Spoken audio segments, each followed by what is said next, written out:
Welcome to this, the 11th installment within the Dream Season series. And you know, Dream Season has been one of the mainstays here at Drury Outdoors for a number of years. As a matter of fact, when we began 11 years ago, we set out to show something about the sport. We made it and wrapped it around family, those that we love the most. There's a certain amount of heritage that goes along with hunting, and that's really what we wanted to portray. And we think we've done a decent job of that over the years, but we think Dream Season 11 really drives that point home. We love the sport. We love to go out and chase those white-tailed deer, but I don't know that there's anything more enjoyable than sharing that sport and sharing your passion with those that you love. You know, it's about family, it's about friends, and it's about the outdoors. It's about the sport of hunting. Please enjoy Dream Season 11. As we always say, it was created for you. There's an old cliche, behind every good man there's a good woman, and that's certainly true. I think behind any serious whitetail hunter, there's a very loving and very patient wife. For Reisner and O'Dell, you've got Susie and Amy. They've been there since the very beginning, just like John and Dave. And I know these guys have been trying for years to get Amy and Susie on deer, and they've been doing it successfully throughout the years. But this year was a little bit different. They topped the boys. They really dropped the hammer on the big ones this year. All I can say is this year was a year for the ladies.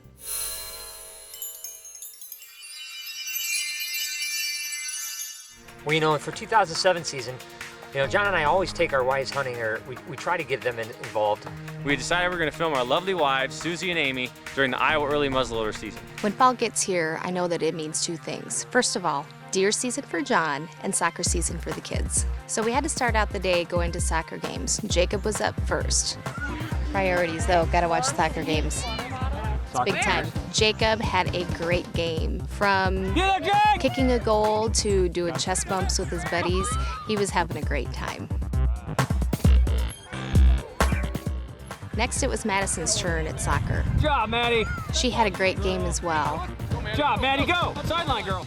After the game, it was time for Graham and Grandpa to take the kids because John and I had to get going to the stand. Opening day of muzzleloader season, we're going to see if we see some bucks. Wish me luck.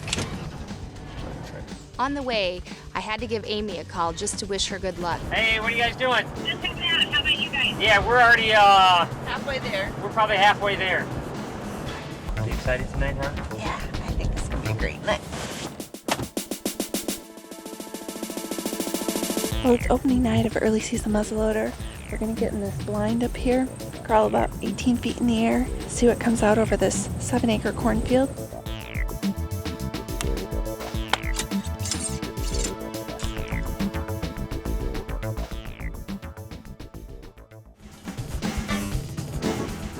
As we were driving to the stand, I was starting to get excited because this was the same spot that I hunted 2 years ago that I harvested my big 150-inch buck.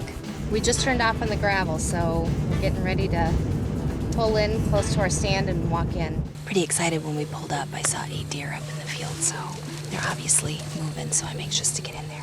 Just gonna get my scent blocker on. I'm here to help us.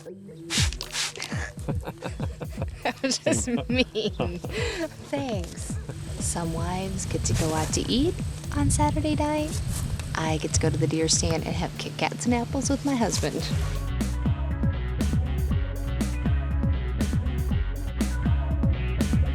Here we are at the edge of the bean field, and right behind me is the blind that we're getting ready to climb up in. So I'm gonna get up there, get settled, hopefully see some deer movement soon.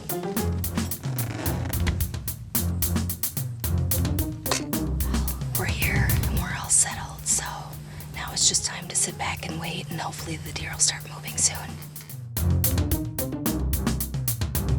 You know, I know Susie had harvested a buck a couple years prior to that. My wife typically had always hunted the late muzzleloader and had success. It's been pretty slow so far. We haven't seen any deer, some deer off in the distance, but nothing close.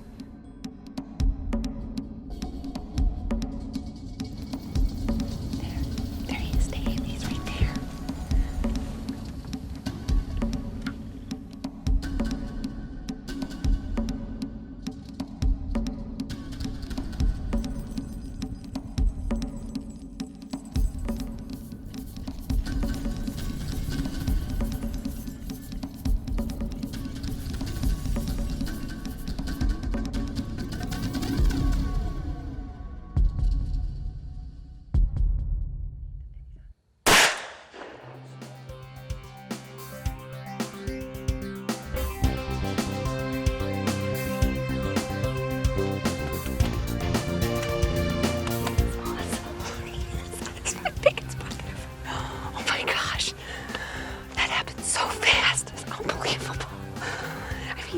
I don't know where he came from. I think he must have been bedded out there. Oh my gosh. I mean, we didn't even see him for 10 seconds and he was right there. Oh my gosh, that's so exciting. And he died right there. Oh my God, this is so awesome. Thanks, honey. Oh my God, that is a huge body deer. Oh my gosh, he's so heavy. Well, here he is. Look at this big guy. White rack, bunch of points. This is my biggest deer, I think. Definitely my oldest. I think he's 5.5. Got really thick bases, lots of character, huge body. I mean, this is my deer of all deer. And it should have been my deer about 2 days ago. Finally, at 5:30, the first doe showed up on the bean field. I was really excited to see her. So then a really nice buck showed up. John said he was about 130 inches and probably a 3.5-year-old.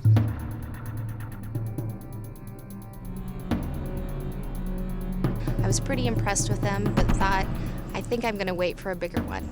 And then John said that he was posturing up, so there must be another buck coming into the field.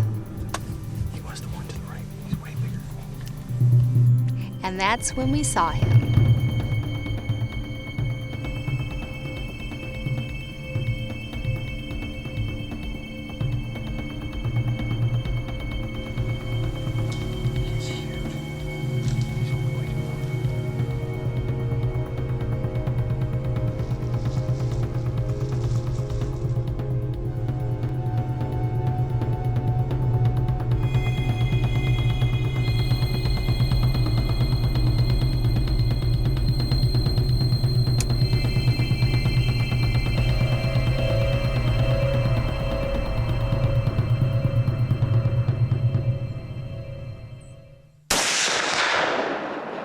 Got him.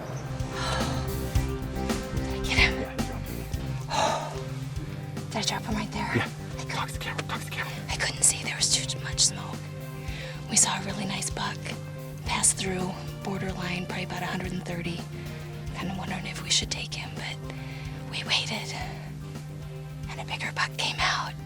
And I was able to, he was kind of working along the edge of the bean field, and I was able to get a good shot. He's a giant. I can't wait to see him. Good job, Susie.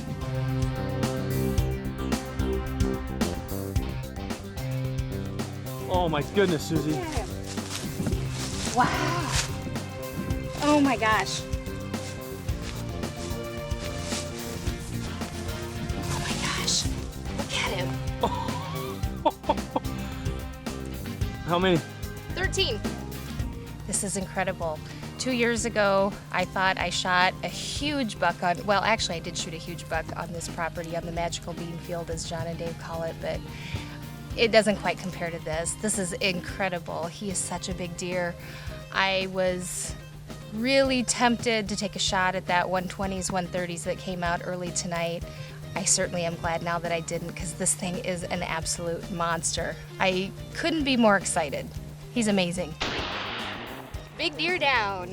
You know, it's hard to describe the feeling that came over me when Susie harvested that giant deer. It's the largest deer I've ever filmed in over 14 years of filming deer hunts all across North America. And the one thing I can tell you, I'm not sure if this was the buck of Susie's dreams. She had definitely harvested the buck of my dreams. Ready? Ready. Smile, that's perfect.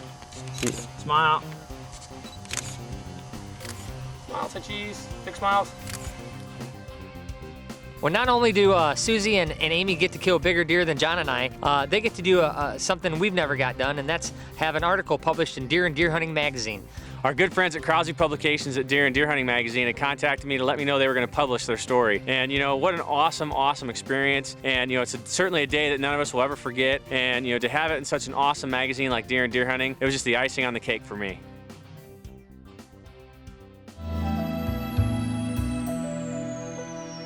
Well, you know, throughout the years and throughout the test of time, we have new couples and new teams that come aboard with Drury Outdoors. And throughout Dream Season television, we've recognized and found some absolutely phenomenal teams. And it just so happened that some of those teams are couples. Mike McFerrin and Bonnie McFerrin are a husband and wife tandem, along with Rick and Julie Kruder. They too are a husband and wife tandem. Well, Dream Season television seemed like it brought the teams closer together as a unit and really strengthened that bond. Mike McFerrin, Julie Kruder, no exception to that. Both of them have very supportive spouses, and I think in these two scenes you'll see exactly what we're talking about.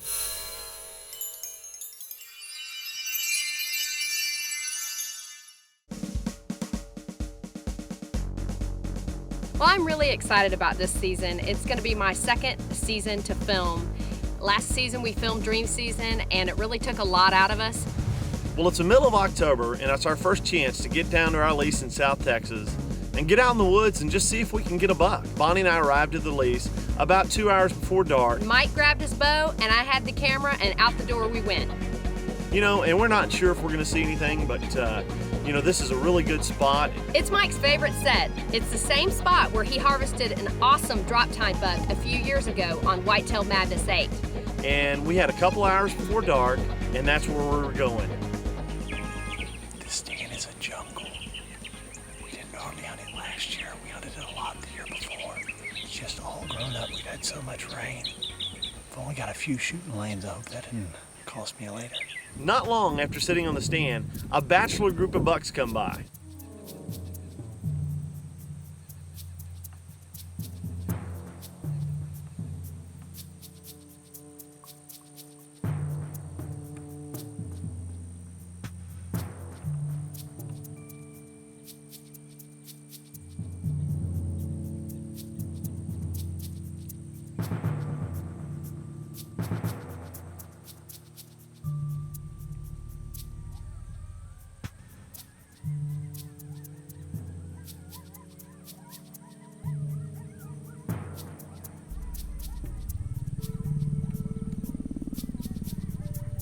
And as always, you know, the big mature buck, he's hanging in the back.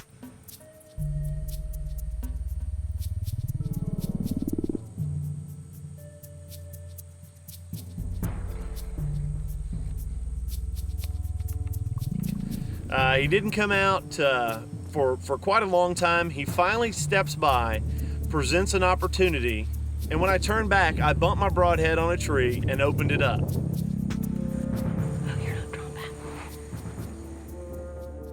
You know, Bonnie's trying to get used to a new camera. She's trying to focus in. She's wondering why I'm not shooting. This buck walks by 22 yards, and you know, I don't shoot him, and she can't figure out what's going on. It's just one of those things that can happen to you. It opened up. I looked down the arrow shaft, saw that it was open. You know, it's our first day here in South Texas, and I just wasn't going to take a chance. Well, day 2 had arrived, and Mike and I knew exactly where we were going to sit the morning hunt. After sitting a while, we heard a few bucks fighting in the background.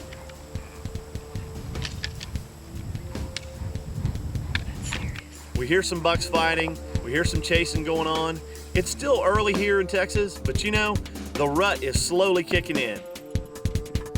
After an hour and a half, a few deer funnel by and a doe funnels by. Lo and behold, she's got a buck following her.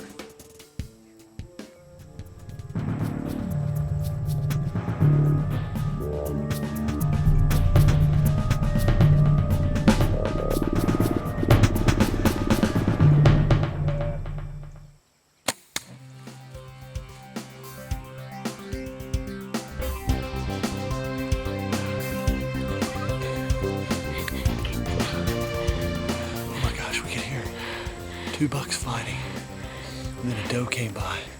That is the same buck from last night.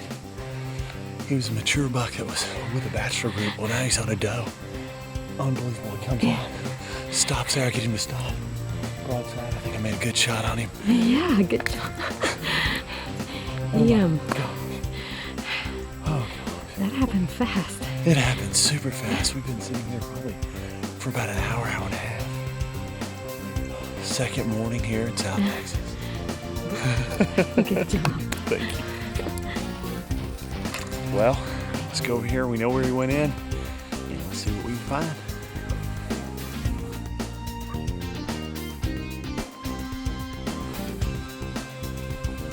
Let's see. Oh, was it a pass through? Oh yeah. Okay. He ran in right here. Blood here. That's great. Definitely. Yeah, oh, there he is right there. Yeah, he's right here. I just couldn't be any happier with him. Take a look at him, would you? Unbelievable. He's got 1, 2, 3, 4. He broke that one off. Probably broke it off this morning fighting. We heard him fighting. I guarantee he busted off then. Unbelievable. You know, Bonnie and I got down here late yesterday evening, and we got a chance to sit on the stand a little bit. This guy came out. He was with a bachelor group of bucks. Probably about 5 or 6 of them came walking through. He was the last one. Just like an old mature buck would do, he'll hang up. Couldn't get a shot at him. You know, this morning I really just didn't think it was going to happen. We were sitting on the stand, and we heard some bucks fighting, and then all of a sudden I saw a doe come through, and what do you know, this guy's right behind her, walks out, gives us a 25-yard shot. You know, when the buck stopped, let the arrow fly, and it was nothing but buck. We had a buck in the truck. With Mike's buck down, it's time for him to slide over. I'm in the driver's seat now, and it's my turn to hunt.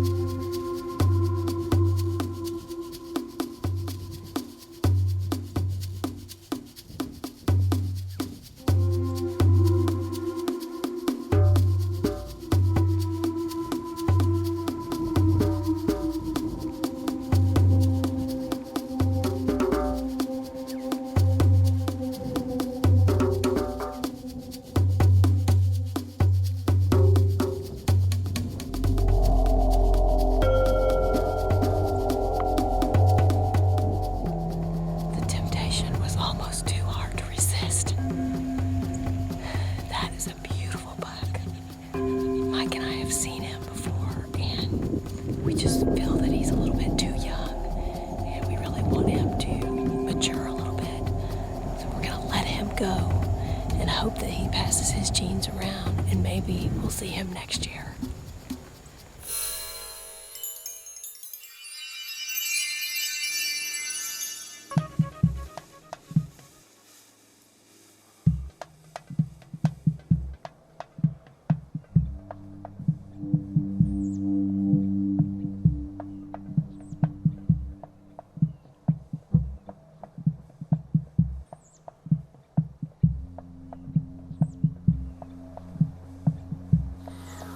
We are actually deer hunting in Nebraska, and that guy is off limits, but that was absolutely amazing. Oh my gosh, he is just huge. He's following a cow. She just tucked down in the rushes. This morning we were sitting in a stand just to the west of here, and we could hear him bugling all morning. The past few mornings, a few bulls have been bugling back and forth, and that was so cool to catch a glimpse of him. Oh my gosh, that just makes me shake. And he's just huge. It's awesome. Great morning. Well, here it is a year later after Dream Season couples, and Rick and I are back out in the woods with a camera in one hand and a bow in the other, and we're out chasing whitetails here in Nebraska. The particular property that we are hunting isn't all that conducive to morning hunts with the winds, so we've actually been taking the mornings and hiking up on a bluff and doing some long-range scouting with the spot and scope and the binoculars. My dad was with us because he has an elk tag and I have the whitetail tag, and it's actually kind of funny because every time that we go out, we always run into an elk somewhere along the way. Every time that we take Dad out, we never see an elk. Well, this morning we had the wrong wind to hunt, so we actually crawled up on a bluff just south of here that overlooks the whole river bottom, and we glassed a really good buck that I think he's about 300 yards over to the east of us. We saw him bed down over here in that group of trees with some does. So this afternoon we actually have a really good wind. We have a south wind, so our wind is blowing back behind us. We're gonna crawl in this tree and see if we can't get our eyes on him and hopefully get a crack at him. As soon as we got to the tree, I was the first one to crawl up in there and starting to pull equipment up, and I happened to look off to my left and I saw a deer, and I thought, oh no, it's that buck that we saw from the bluff. He was actually up moving pretty early, but the more I got to looking at this deer, he was a 2.5-year-old. He started to do his own thing, and Julie was able to get in the tree without making a lot of noise. We got set up, and we sat there and we were ready to see just what was gonna happen. I started looking over back where that 2.5-year-old buck was at, and I'll be darned if that big mature deer that we had seen from the bluff, he just stood up, and guess what? He's 150 yards away. I think we got a chance.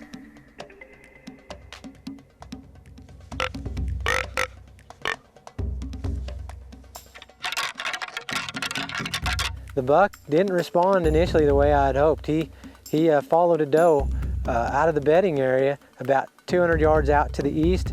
She brought him all the way back, made a big loop, brought him all the way back to within about 125 yards of us, and they started feeding, and this is where it starts to get good.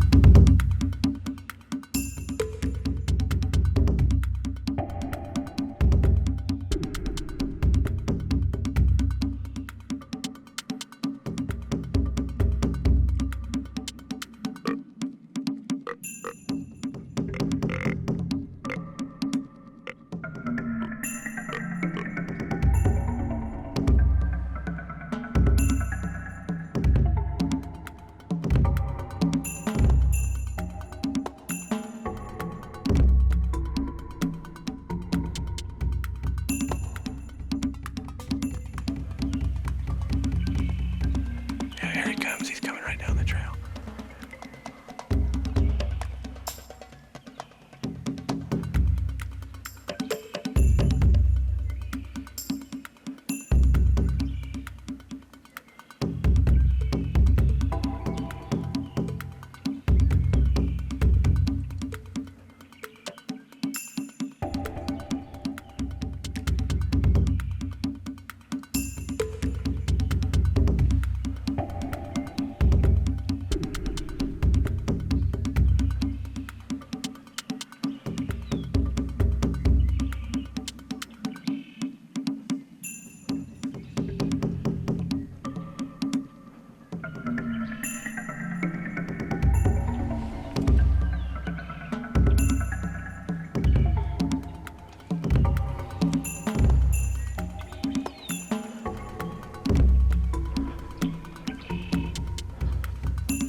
beautiful shot, honey. Oh, honey. Can you see him? Here, do you need my glasses? Can you see where he went? Can you believe that? Let me see them. Let me see that smile, girl.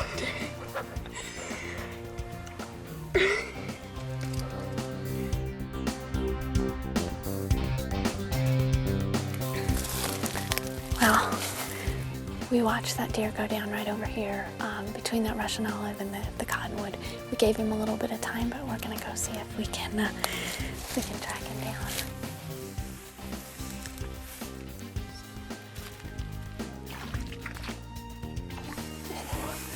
I see a white belly. Look at the body on this deer. Oh. I cannot even pick this deer up. Oh, he is amazing. Oh my gosh, you know what? When this deer came in, we noticed the size of him, but I don't think you get a good idea until you're right here on the ground with him. And you know what? What a show this deer put on for us. I mean, he made that Russian olive that we just walked by, came in, made a scrape, was following a doe, but he left the doe and finally committed into us. And gosh, when he walked through those rushes and we had to stare down, and then he turned and headed back south, and that was the end of the story. So, gosh, now, oh, he is just gorgeous. Gosh, he's heavy. I mean, he just carries his mass. He's got a little split here and split brow. Look at how bladed his V2 is. That is awesome. I cannot tell you how heavy his head is holding it here. Oh, what a gorgeous deer. I'm so tickled with this. But now, I hate to say it, I don't know if we're going to be able to get him in the back of the Bobcat.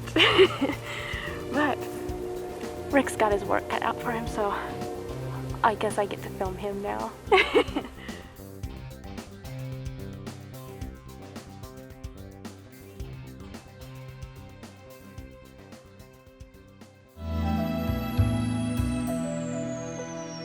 You know, there are certain hunts that go throughout the test of time with dream season, and certain hunts that you log away in your mind and you will never ever forget.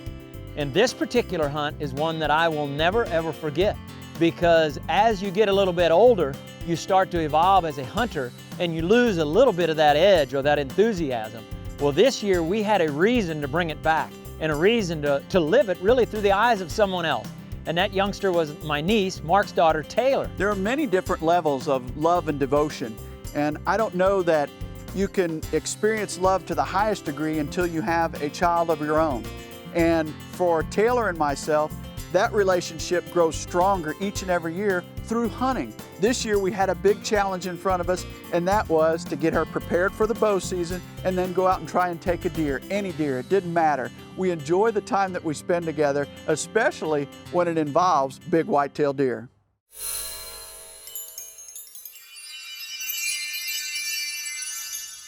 Dream season. What makes up the perfect dream season? You know, for me, I know it's the time I get to spend with friends and family. And everybody knows my favorite hunting partner is my daughter, Taylor. He's huge. We have literally watched her grow up through the Dream Season series. From the time she was old enough to scurry up a tree to her first doe, her first buck, her biggest buck, all of it's been laid down on film. In the off season, we set out. Taylor and I put our minds together. How do we take it to the next level? She has a deep desire to learn how to shoot a bow. We set out in the off season with a goal in mind, and that was, number one, teach her how to shoot that bow, and number two, possibly, if she could get to the right poundage, actually go out and try and harvest a white-tailed deer with a bow. She starts out last winter barely able to pull 20 pounds. Good, good. From then on, it was work, work, work. We got to get these groups down. This is not working. The days go by, the weeks go by, and the poundage, it starts going up and up just a little bit. We go from 21 to 22 to 24 We take the bow up a few more cranks. It's early summer. We get her to 26 pounds. I'm getting better. All right. You gonna be able to shoot a big old buck? Definitely. Our goal is to get this bow to 30 pounds. We feel as if that's what it's gonna take to get an arrow through a white-tailed deer. I think you need a new target. Yeah, so it'll pull it up. We're almost there. Finally, just before the season, just before I left for Alberta, Canada, we got her to 30 pounds. Finally, it is to 30 and I can finally kill a deer. My gosh. We worked 7 months practicing literally every day. Those groups started out here and all of a sudden they're doing this and she's pulling 30 pounds.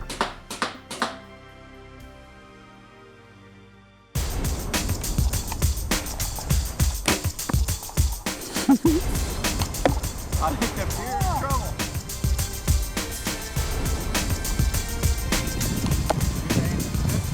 Season rolls around. She's pounding that target. Now, I've got to do my job and try and get her within bow range of a deer. That's great, honey. Good job. So that would kill a deer? Oh yeah, all three of them. Totally aiming at I can't believe how she That's just all right. three of them so close.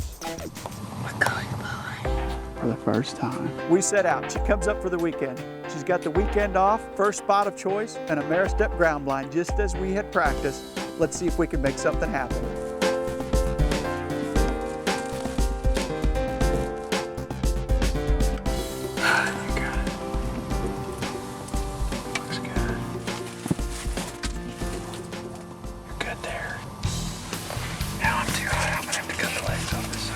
How? Put my hands on. In theory, these four should be the same height. We're gonna have a rockin' good evening. We're gonna have a rock and roll evening. So we're sitting there, and I'm hoping for a doe, anything. A Branch antler buck. It's got to be 4 points on one side. I couldn't believe the first buck to step out. Come around the corner. See? He's a giant. This buck, I catch a glimpse of him as he comes out, and I'm like, oh my gosh, I got all kinds of wildlife of him. Here comes a giant 4.5-year-old, a buck that I call Wacky Wreck, and he's coming right at us.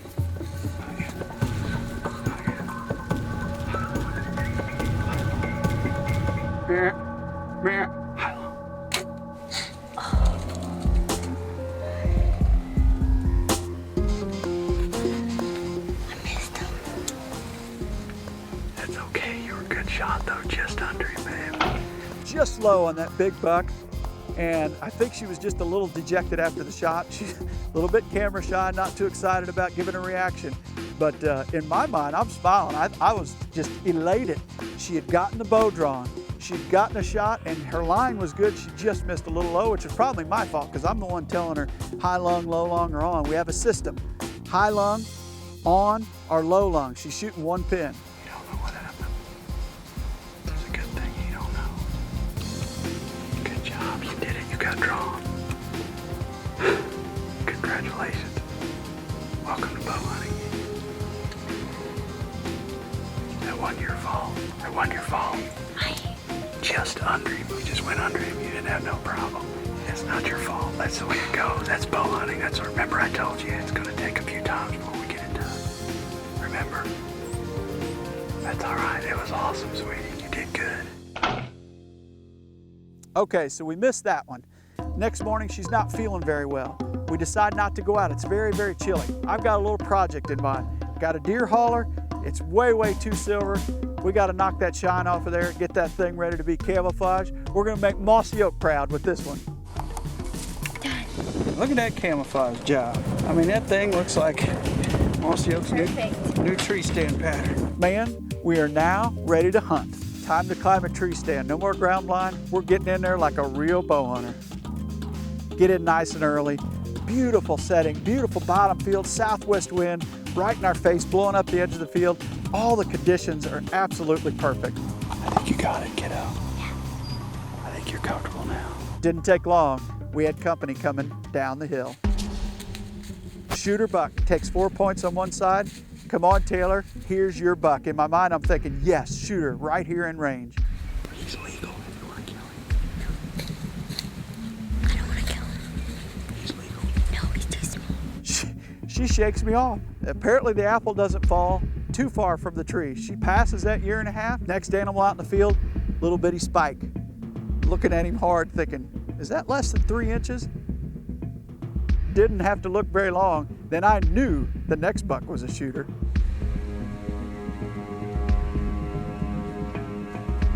Comes out, works those scrapes. I mean, this is coming down. I mean, this is textbook. This deer got the script the day before. He read the script, he memorized the script, and now he was performing his lines and his part perfectly. Come on, now, let's get him into range. My heart is through the roof. He's over there working these scrapes. We're losing a little bit of light. I decide to turn my head and I grunt a couple times. Boom, through the corn, he's on his way. Here he comes, baby. 40 yards, 20, 15. He's right underneath us. Tuck it low. Come on, just give us a broadside shot. Okay. Draw.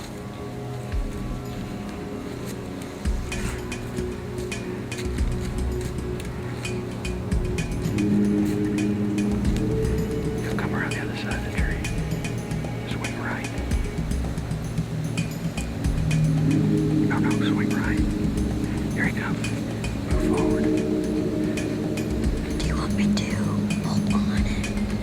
Hold low, just a little low. Okay. Just hold on, you'll kill him. Okay, you ready? Right there, he is ready. Tell me when you can kill him, I'll stop him.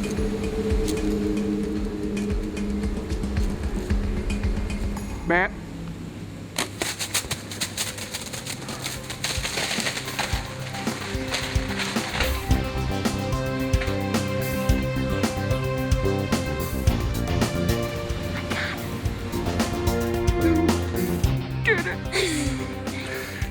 Come here, baby. I love you so much. I love you so much. There it was. She makes the perfect shot, performs perfectly. All the practice paid off. I just can't tell you how excited and how proud I was as a dad of her at that second. I just can't tell you how proud I was. Taylor, you just smacked a giant. No. He's so nice. All summer long. All the Shot. Huh? Shot and shot and shot. Then you get the shot of a lifetime right under us. Small broadhead, 1.125 inches. Best thing to do is back out. Liver lung, we're gonna back out. We're gonna wait until tomorrow morning. Nice cold night, 20 degrees. We'll get on that track in the morning. Hey, Mom. Hi. I got a deer. With your bow? Yeah. Did you really? Yes, I did. You're kidding. No, I got a big buck. Good job. Thank you. Are you excited? Yeah, I was. Dad was more excited than me. It's the next morning. We went back, reviewed the footage last night. We're shooting an 1.125 inch cutting diameter, 2-blade broadhead in order to increase penetration with her shooting 30 pounds. So we said, you know what, that's probably liver long with a fairly small broadhead. Let's back out, let's give him overnight. It was gonna get down to 30, so we're getting ready to go. We're tracking and the blood trail is awesome. I'm following Taylor and there at the end of the trail, right where he should be. Oh my God. There was her first buck with a bow. He was down. Deer ran about 150 yards. Liver lung. Let the celebration begin. We had accomplished our goal. He's huge, baby. Well, I have had a journey with my bow. First, I started at 21 pounds. Then I went to 23, then 25, then 27, then 28, and then finally 30. So when I come up here on Friday, I knew that I was ready for my bow. So last night we came to a tree stand on the edge of a cornfield. I passed several deer. Then this one came out and we knew it was the one, and he put on a great show for us. My dad grunted, he came all the way in. I was full draw and he looked up and I just whacked him. And this is a pretty exciting event for me and my family because this is my first bow hunt and actually getting something. Yes, that's a dream season for this dad. That buck was meant to be Taylor's and she made a perfect shot. And like I said, I'm a proud dad, proud of her, and it was a dream season. I don't care what else happens. I mean, that's all I could possibly ask for. We just enjoyed the weekend together. She killed her first buck, and I could not be more proud.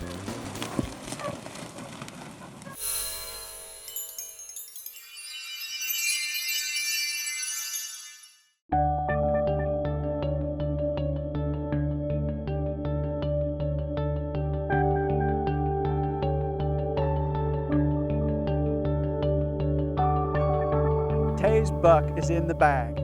She's back to school. It's November the 5th. My season's complete. Nothing to do now but enjoy the rut, go climb a tree, reflect back on what's just happened, and just enjoy the rut, come and go. Let's see what we can get done.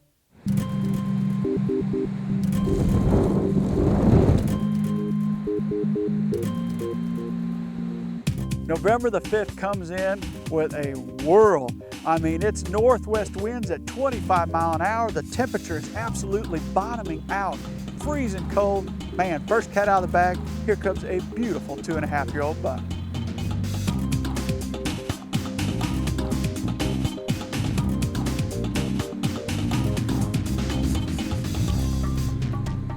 I think we're on the bedding area. That's pretty awesome. Now we gotta be on our toes, make sure he doesn't bind us up here. Beautiful, beautiful 2-year-old. Great start to the morning. We'll get to observe just how long he stays on his butt before he gets back up and cruises. Beautiful 10-point, walks right past us. What a great start to November the 5th. He only bedded for 15 minutes. Got up. He's looking at me. It's cold, wind's blowing, we're sitting there, and it's 9 o'clock. Typical good movement time. The wind's blowing, you're sitting there, should I get down? It's, you know, are the deer even up and moving? Are they bedded? And all of a sudden, shooter right here.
Just had a shooter come through, and he came in our blind spot, following a doe, breeding her every step of the way. Had I been able to hear him or see him just a little earlier, we could have shot that deer and walked through it 30 yards. But what a show breeding that doe. I thought maybe I could call him back, but he ain't gonna leave her. But you can bet we're gonna be here tonight because they're going upstream or upwind, and the food's all down here.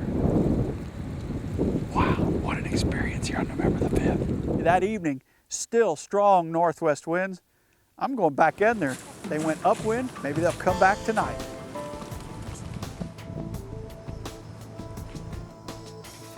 I'm sitting there in my stand, I hear footsteps and I'm thinking, here they come. Maybe this is them, I'm gonna get another shot.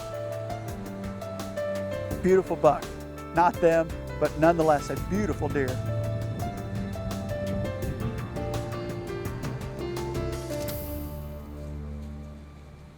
Right towards dark, the action heats up. Here comes a big adult doe right in behind the tree, straight downwind. She's got us picked.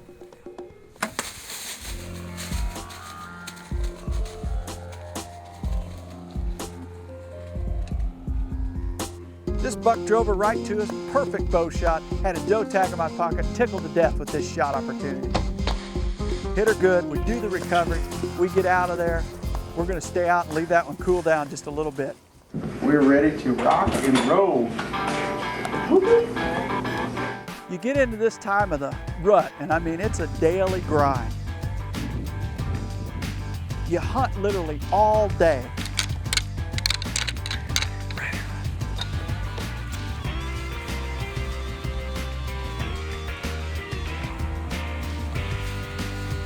That was quick.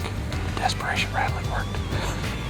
You get home, you watch footage, you go to bed, you sleep 5 or 6 hours, next morning it all starts all over again. How much fun is this though? Everybody's talking, you know, cell phones are lighting up, texts are lighting up. What'd you see? What's the material? What are they doing? They with does, they without does. Man, camp life is awesome. When the rut's on and those bucks are moving, there's no better time than early November. You gotta love this window, 5th through the 10th, bring it on.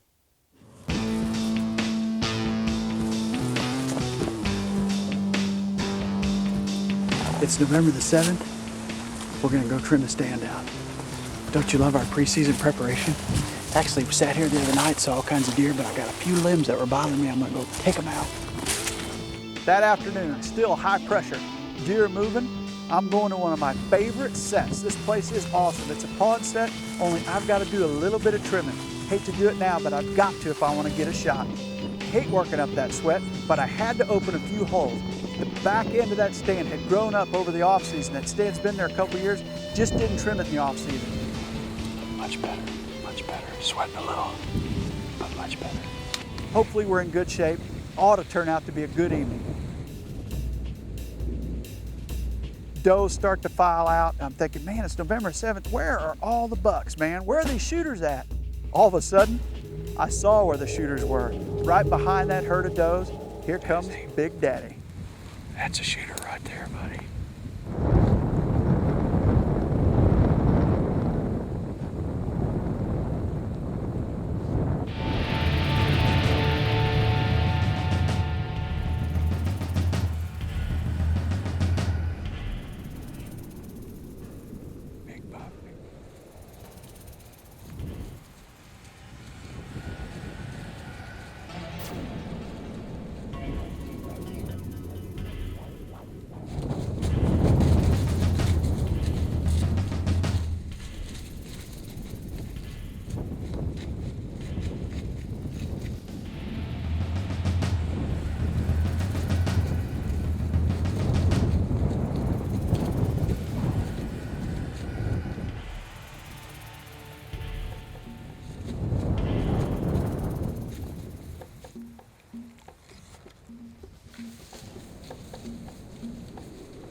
He goes the other way, but he's dogging does. Is he gonna come back or is he gonna go down the draw? You never know. Here he comes back, here he comes back.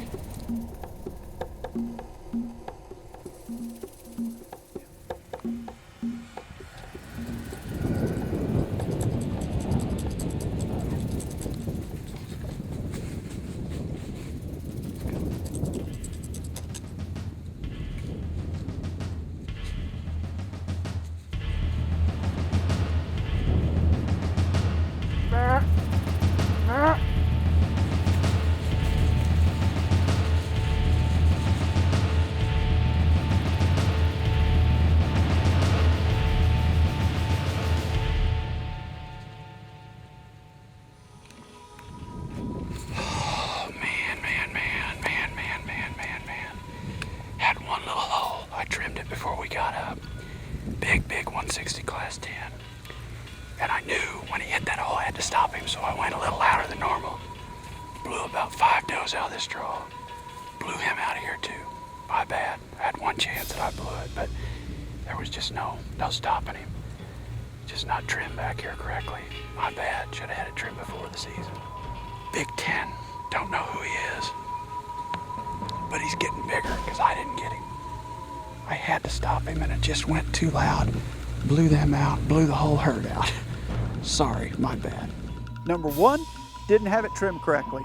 Number 2, the buck almost gave me a shot at 5 yards. I'm not going to take the .282 shot. When he did give me a shot at 20, number 3, I just bleated too loud. Maybe I should have tried it, but you know, second guessing. Hindsight's always 20/20. That buck's going to live another day.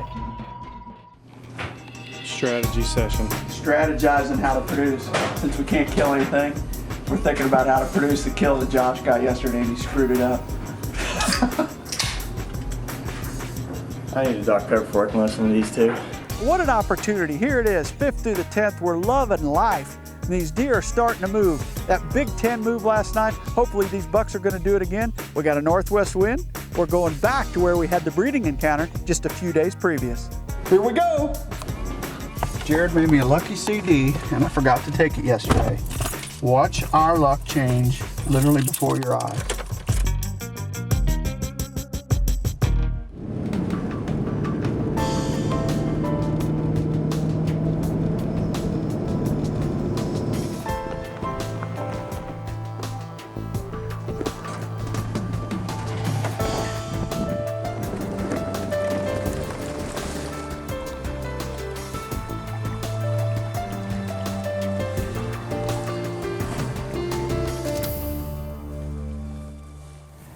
Back in one of my favorite spots, man. I love the bottom end of this hollow.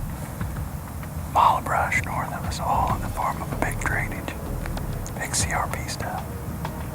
We're at the south end of it on a north wind. Bottom feels fine, it's northwest actually is perfect. Should be a good morning. We hope. That's optimistic. We're sitting there and I'm thinking about that limping doe, hoping to see her, wonder if that buck's still with her, what stage of the rut are we in? All of a sudden I look up, same buck, no doe this time. He's straight upwind, could not be in a better situation.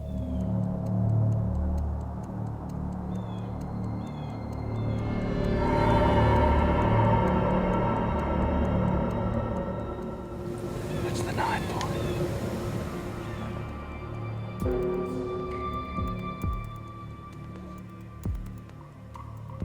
That's that 9 point, Steve.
Matt.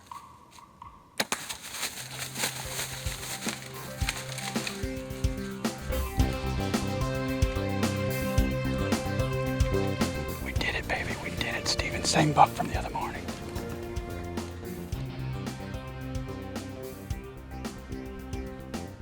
He's down. Same buck that came in here the other morning. Man, if we had some hunt night. Love this day. Here we are right in the middle of it, 5th through the 10th, November the 8th, the morning of the 8th. Same buck from the other morning. The other morning he caught us with our guard down. He came in and topped a doe right here. And then last night we had that Big 10 that tore us up, turned us inside and out. I mean, that's why we love to run. That's why we love doing what we do. That big sucker is down right there, walked right under the tree. We got the drop on him. Steven's ready. That camera's rolling. I'm rolling. And he gave us a point blank.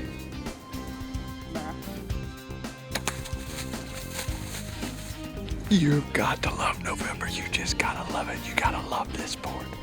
That was so much fun.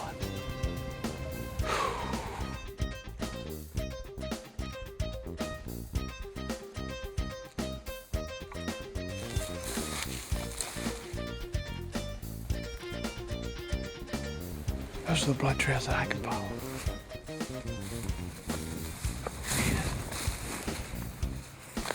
Happiness, happiness. We'll take that every day of the week. By gosh, what can I say? But what a great buck to end my Iowa bow season on.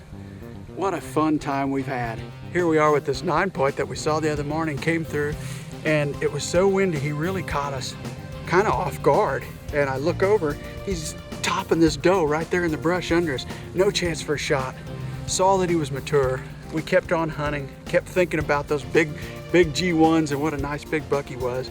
And then lo and behold, here he come through this morning. Last night we got so close to that Big 10, and as big whitetails can do, he tied us 6 different ways from Sunday.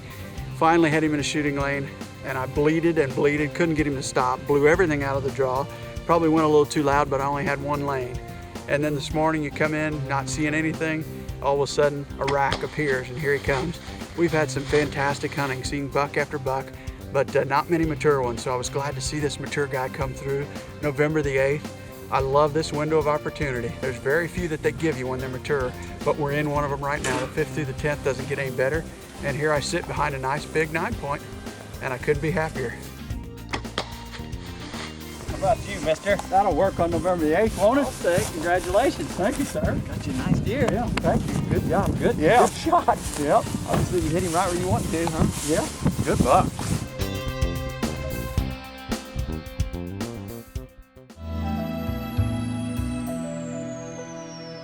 Everyone knows that at Drury Outdoors, we're baseball fanatics. I guess we would consider a dream season for Mark and I watching the St. Louis Cardinals win the World Series. We're having fun at the World Series. It has been such a special privilege for Terry and I to get to know some of these major leaguers through the sport of hunting. And you know what? It gets even more accelerated when one of those guys are a St. Louis Cardinal and they're out there pulling that stick and string. We're fortunate enough to know and meet Josh Kinney. Well, Josh was very instrumental in them winning that World Series as a reliever for the Cards. He had a rough season this past year, underwent Tommy John surgery, but he got off the DL just in time to go bow hunting there in Iowa. Now he's on 2 winning teams, the World Championship, St. Louis Cardinals, and Drury Outdoors. Let's go afield with Josh.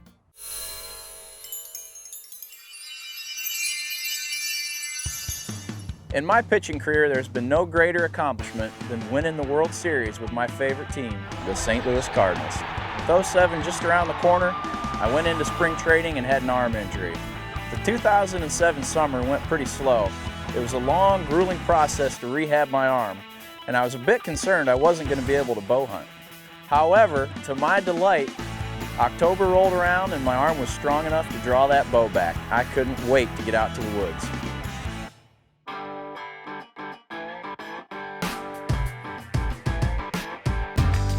Probably the biggest highlight of the 07 summer for me was the day I found out I drew an Iowa Governor's Tag.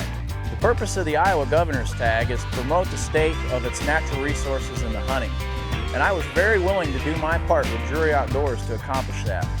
Stacy Ward of Hadley Creek Outfitters was gracious enough to offer me a hunt. He was expanding his operation to some Iowa farms. He had one new farm that he wanted somebody to try out, and I was the lucky one. So Mark and Terry set me up with a cameraman, Josh Hopkins, for the whole week. So now, for the first week in November, it was Team Josh heading to Iowa. My passion is hunting and being in the outdoors, and to have the chance and the opportunity to go to Iowa and hunt was awesome. But the fact that we could do it with Drury Outdoors was even better.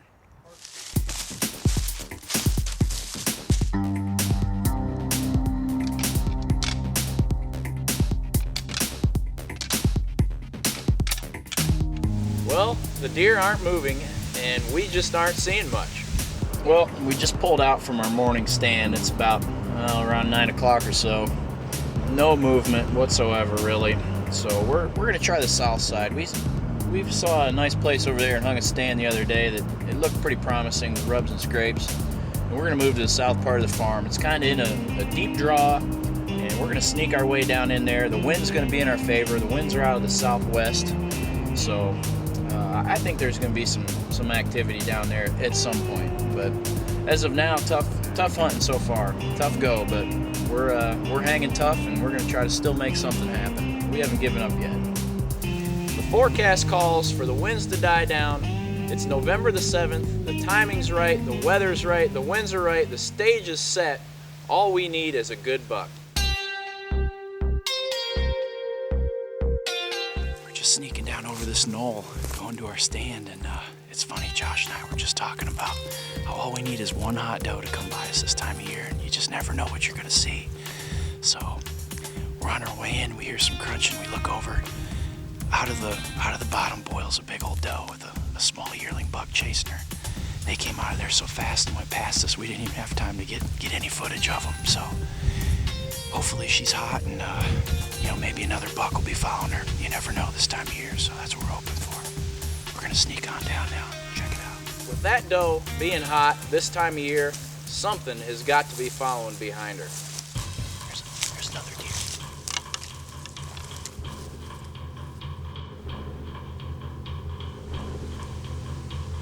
Hey, he's a shooter.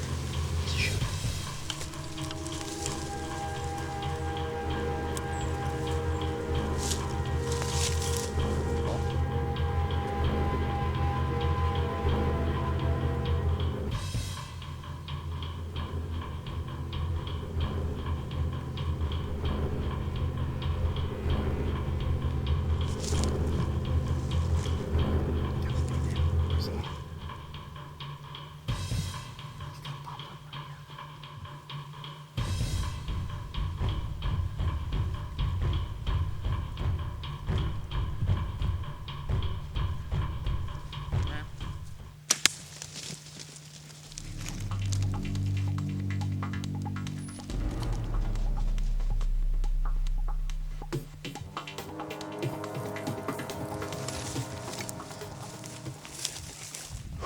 We just had a heck of an encounter with a huge whitetail. This all happened so fast. Right there in the doe's trail, she came up out of that ditch, and we look over on the side hill, and here comes another buck. We weren't sure how big he was. I looked in the glasses. He's a shooter. Definitely a big buck. Came right out of the ditch. 10-yard shot, broadside. I draw. I release the arrow. Arrow goes left. I hit some brush right in front of me. I saw the arrow deflect almost immediately. When the deer took off, I could see him. He was bleeding pretty good. Not the ideal shot you want to put on a mature whitetail like this, but we were a little bit unprepared. You don't expect to see a big buck like this coming to your stand at 9:45 in the morning. So hopefully we can get down here and look for some blood, and we'll make a decision once we get down there whether or not we're going to track him or what. This thing is bleeding good. We've got a lot of blood. I just think we ought to stay on him, and I have no doubt that this deer is going to be down pretty soon. Oh my. Oh my God. Dude, look at this. Where? Right there. Right by the, you see the buck rubs? See him?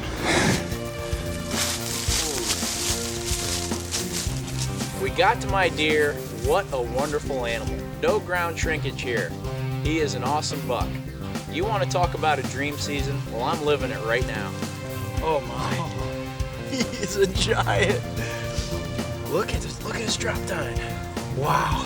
First of all, I'd like to thank Mr. Ross Harrison of the Iowa DNR and his committee for providing me with a governor's tag to come hunt this wonderful state of Iowa.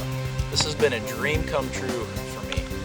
Aside from playing baseball, you know, it's my passion, and that's what I do for a living, but when it comes to chasing these big whitetails, it's in my soul, and this is what I love to do.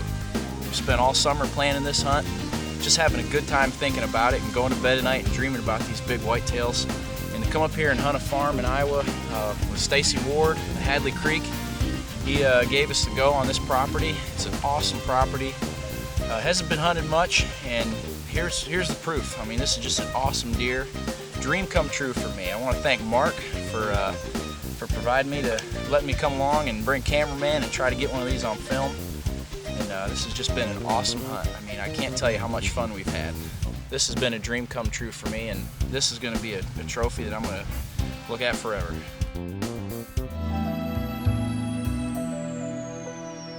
You know, dream seasons can come in the form of many different facets. And whether you're hunting with a loved one or whether you're going somewhere special, someplace you've been dreaming about for a long time is also a way to fulfill your season. Here's two guys that might as well be family. They're friends, best of friends to the core, but they fight like brothers. Eric Hale and Chris Ward, they're headed to Pike County, really where Drury Outdoors got its start, over there on the old Brushy Ridge.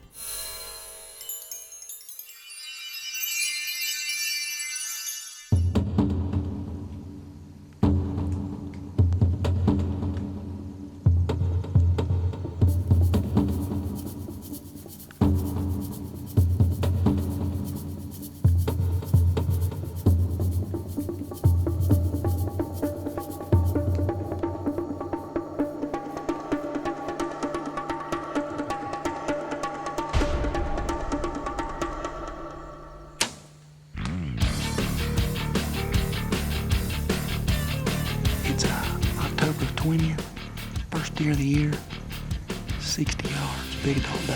I just smoked with my new X4. What an awesome shot, what a great feeling. My confidence level's where I need it. I've practiced this shot all year, I'm gonna make it. So I've got a dream season bow. I'm going on a dream season hunt with one of the most premier outfitters in this country. We're going all the way out to an awesome place, a place where we had a lot of fun last year, Hadley Creek Outfitters. Pike County, Illinois is one of the most phenomenal places that you'll ever travel to hunt. There's no doubt what I'm in for this week. Well, this year it's an exciting time here at Drury Outdoors. We've got a new sponsor with PSE, and they're making some of the most awesome bows in the world. Okay, it's my first day up to bat. We're actually hunting with Stacy Ward, the owner of Hadley Creek Outfitters, and we're going into what he calls the mouth of pretty much a zoo. We're going into a mouth of a big, huge draw where everything comes together, and it's right off a bean field. We're going to try to catch some deer moving early this morning. You know, the morning was kind of slow. It was a great set. We saw a lot of deer moving up in this big, huge draw, but we were a little bit out of place, so Stacy was coming over midday, and we were going to make a move. We decided the way that this sets up, you've got cedar thickets running on two big ridges, bordered by some CRP, beans down below, and we're going to sneak all the way up this long draw. This is one of the most classic staging areas I've ever seen. I mean, there's deer sign literally everywhere you want to look on the ground. There's giant cedars rubbed all the way around us. We're in here tight, right here in the cedar thicket.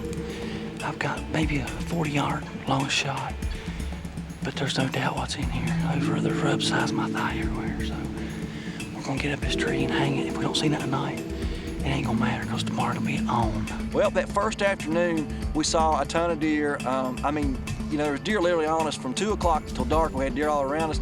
I passed up a lot of good bucks, a lot of nice bucks come by. I got one glimpse of a good buck going through the cedars, and you know what? Come tomorrow morning, 4:30 a.m., I know I'm gonna be back in this tree. Well, it's 4:30 a.m. It's the next morning. We're going up this draw. We're gonna get into this set. It's the most ultimate staging area I've ever seen in my life. We're gonna sit all day, 12 hours. Well, it's true to form, Hadley Creek never lets you down, and immediately we've got deer movement.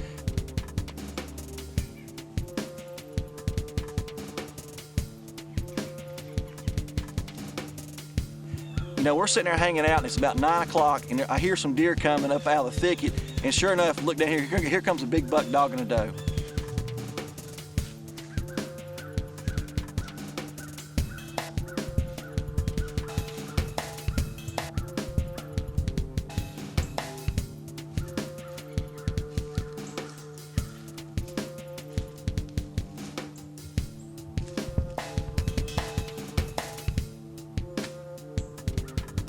Well, the deer gave me multiple opportunities to shoot him, you know, and Chris was wanting me to shoot him, and I just I let him go. I let him walk off.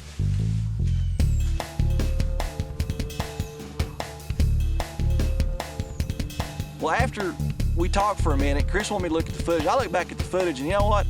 I made a mistake. This was a huge bodied deer. This was a 5 or a 6-year-old whitetail, probably pushing 275 to 300 pounds on the hoof, and I made a mistake. I should have shot that deer. The fact that he was only 130 inches is what really blew everything out of proportion. Man, I'm sitting there kicking myself. I just hope I hadn't made an ultimate mistake. Well, the day rolls on. There's no point in pushing the panic button. We're in an awesome set, and sure enough, the deer kept rolling.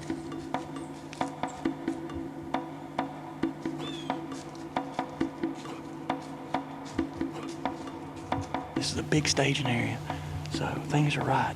The only thing is we're so tight right here that I'm gonna lay my bow. They've got these ladder stands Hadley does all over, I'm actually gonna lay it on my lap practically, because if something happens, it usually happens so fast. I mean, you don't have hardly time to get drawn and make it happen. So.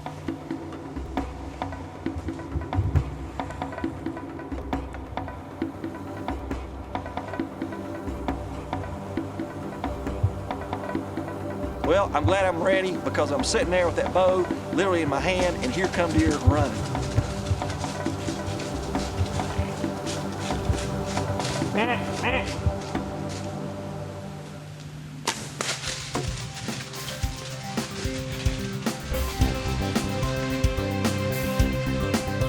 He just crashed right there. Yeah, man. I just slammed a pig right there, man. I mean a pig right there, 30 yards. We have been in this thicket for 2 days.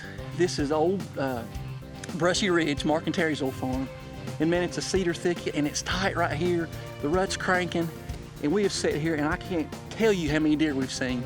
And we've just stuck it out, and we knew by the sign that was in here, man, that there was a couple pigs in here. And brother, that doe come burning out right here, and he come up. I mean, you gotta be on your A game right here, son. And I had my bow in my lap and grabbed it, and I mean, it was just whack, bam. He's done, man. Hadley Creek Outfitters, Pike County, Illinois. You've done it again. Give me something, brother. Good job, brother. Yeah.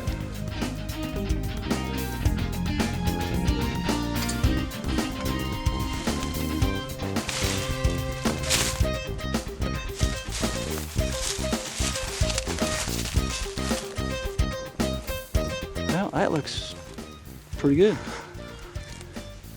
Chris, he's up higher than me in that cedar thicket, and he couldn't film it, but he saw the deer fall over on the bank. He was done, so he's laying right over here on the side of the bank. Let's go get him.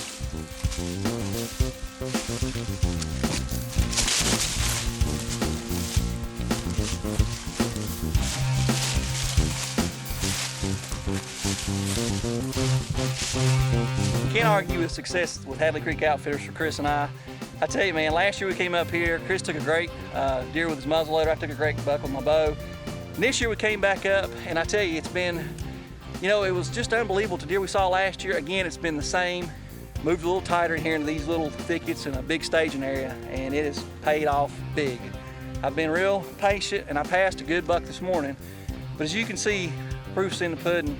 This is a rockin' hot farm, and the cool thing about it is this used to be Mark and Terry's farm. This is Brushy Ridge. I mean, they cut their teeth here years ago. I can't tell you how much time they spent here. I mean, I can't think of a more befitting ending to take a 4.5-year-old, or maybe even 5, but he's at least 4.5. He's just a great buck. I mean, big sweeping beams. And thank you, Hadley Creek Outfitters. They are truly a class act, and they take care of you, the complete letter of the alphabet. And I'm going home with an absolute giant this year. This is my best bow buck ever.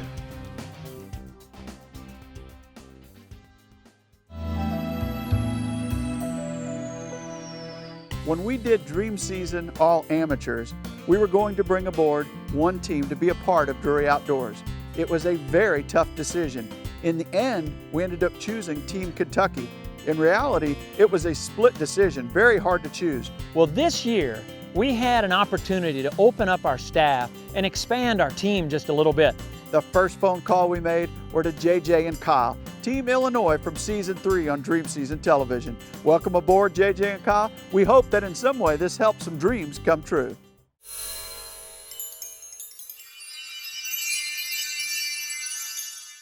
Drury Outdoors, look no further. Your Illinois team for Dream Season 3 has arrived, and you and I both know you're due for an Illinois team. Well, it seems like only yesterday. However, it's hard to believe that 2 years ago, when we got that phone call from Drury Outdoors saying we had been selected as a team for Dream Season 3, you couldn't imagine how excited we were for such a great opportunity. Yes! Awesome! Yeah, baby! Whoa! Yeah! Oh man, unbelievable! We were just having our fingers crossed. We were just hoping that maybe, out of some whim, the Drurys would pick us to come aboard with them. And that show came and it went, and they didn't bring us aboard, and needless to say, we were severely disappointed. As a matter of fact, that next season we kind of split our time. Sometimes we filmed and sometimes we didn't. Well, wouldn't you know it, I had the best year I ever have had or probably ever will have. I was very fortunate to bring down a 180-inch Illinois monster, and it wasn't 2 weeks later, again, no cameraman, we were split up that weekend, and I harvested a 160-inch deer. And it kind of made us realize that, you know what, we missed the filming part of it. It didn't take us long much after that to decide that we weren't going to have this happen again. We decided we were going to go buy a new camera, a high-definition camera, and we were going to get serious about this. Well, as often in life, good news often is accompanied by bad news, and that was the case in this situation. We received some bad news in that Kyle and I, we were outbidded on our lease for this year. The good news was that Mark Drury gave us a call and said that we were going to have the opportunity to hunt with the Drury Outdoors Pro staff this year because they were expanding the teams. And we were pumped, to say the least. We were also a bit concerned because we knew that we had to step up our game, and without a place to hunt, that was going to be extremely difficult. We kind of felt like we missed an opportunity there in Dream Season 3, but we were glad that they saw enough potential in us, and we were going to try to make it happen. Well, the process is going to begin. We lost our lease, and we have compiled a bunch of farmers' names of big farm country around in Macoupin County and even the neighboring counties in hopes that maybe one of these will allow some hunting or allow us to hunt. We went down the list, and name after name, we started checking them off. It was one after another, after another, after another, where pretty much our list was completed and we hadn't found a place to hunt yet. We've got one left. It's an outfitter that's rather close to us that Kyle and I didn't even know about. It's called Langham Outdoors, and we're gonna give him a shot. We got Gary Lorent's name off the website and immediately gave him a call and said, hey, Gary, you know, we're kind of stuck here, and would you be willing to lease some of your property to us for the season? We have a lease, my friend. We drove right on over there to Langham Outdoors, and we met up with Gary, and he kind of showed us the lay of the land, said, you know, here's kind of the piece of property you're going to be hunting. We made numerous trips over there in the evenings to try to figure out where these deer were coming out and where they were feeding, and we identified that there were good bucks using this certain piece of timber, but they were all moving at night, so we had to figure out how we were going to get the drop on them come November. Well, Kyle was up to hunt, and it was Friday, November 9th, and we were behind the 8-ball a little bit, and we needed to figure out what we were going to do. So we knew there was a mature buck in using this timber, so we said we might as well go sit there. We had a good north wind for it, so we got in there. Not exactly what we're looking for on November 9th, but at least it shows me there's some deer on their feet, so sit tight, who knows? Well, it didn't take long. We had bucks on us. We had a couple small bucks move by us, and then we had a dandy, what looked like an 8-pointer, but it was real tall and real weird looking. And granted, it was a shooter, but once again, the deer was using a brushy draw that we were about 80 yards from, and we had no shot opportunity at it. Getting settled in here. It's just after light.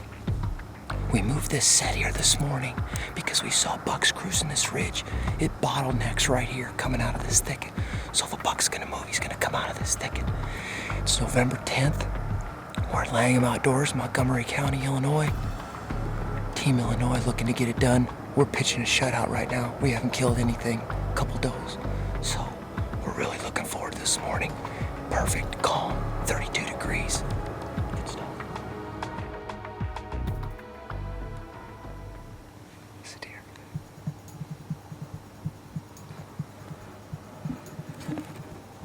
Hey, buck.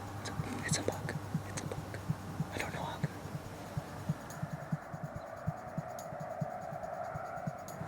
Right here.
Burp.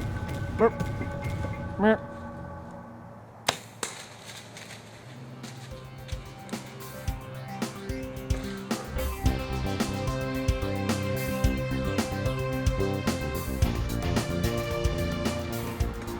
Go down. Go down right there. How many years Finally, have I buddy. waited Give for me that? some. Give me some. It finally Oh, came together. People, I can't tell you how hard I've worked, how hard we've worked. I've had some bad luck, and I've made some mistakes. And finally, it has come together. We moved this set yesterday morning because we saw that these bucks would not come out in this open flat. They would stay in this thicket, and it is thick. And we knew that we were gonna sit on the edge of this thick. He came right out, 25, 30 yards. That looked like a money shot. Give me some, man. Huh? You hey, deserve is it. it about You time? deserve it.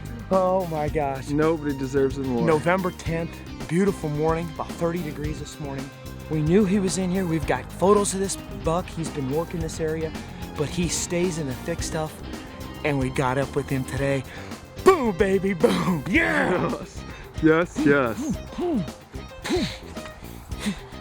Hey, huh? Come on. It's been a long time. It has been for so a long. long time coming. Well, the PSE did its job and the two-blade Rage Broadhead did its job, and I felt right there that I had harvested my first mature whitetail on film. I was a bit apprehensive about getting too excited because you never know. Those are amazing animals and you just never know what's going to take place. Dead deer. Thank God. Boom, baby. Boom, baby. Oh, yeah. Rarely does a textbook hunt ever go as planned. It's never happened to us before like that, but needless to say, we were excited and we felt good about it. Here it is, November 10th at Langham Outdoors on the borders of Montgomery and Bond County, and we have finally caught up with a mature whitetail deer. We had been struggling this fall. We lost our lease earlier and we kind of got outbid on it, and we were struggling to find a place to hunt, and we met up with Gary Laurent and Hal Langham at Langham Outdoors. They're a startup company that's going to get into the outfitting business. They were gracious enough to give us a couple pieces of timber to try to break down and see if we couldn't harvest a mature whitetail deer. And Gary Laurent knew of this 11-pointer that was sitting in here. That's him.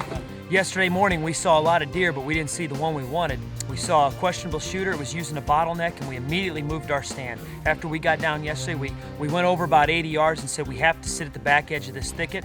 And sure enough, this beauty shows up, and at about 25 yards we were in the hammer lane and we capitalized on it. Team Illinois is back on the board and we couldn't be more excited.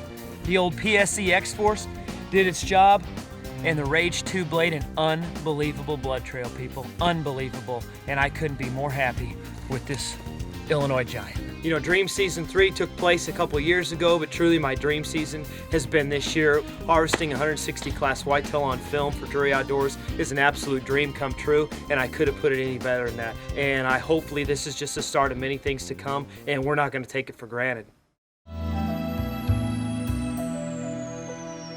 It's always special to enjoy a father-son or father-daughter hunt. In this case, it's father-son, but they're turning the tables a little bit. Brick's in front of the camera, he's younger, and old Dad's behind the camera filming Brick. Brick's been a longtime friend of Drury Outdoors, and we met him just based at going to consumer shows. He said he was a big fan. He kept at it, kept sending footage in, and this year he really did have a dream season, and we felt like it was worth sharing with you on Dream Season 11.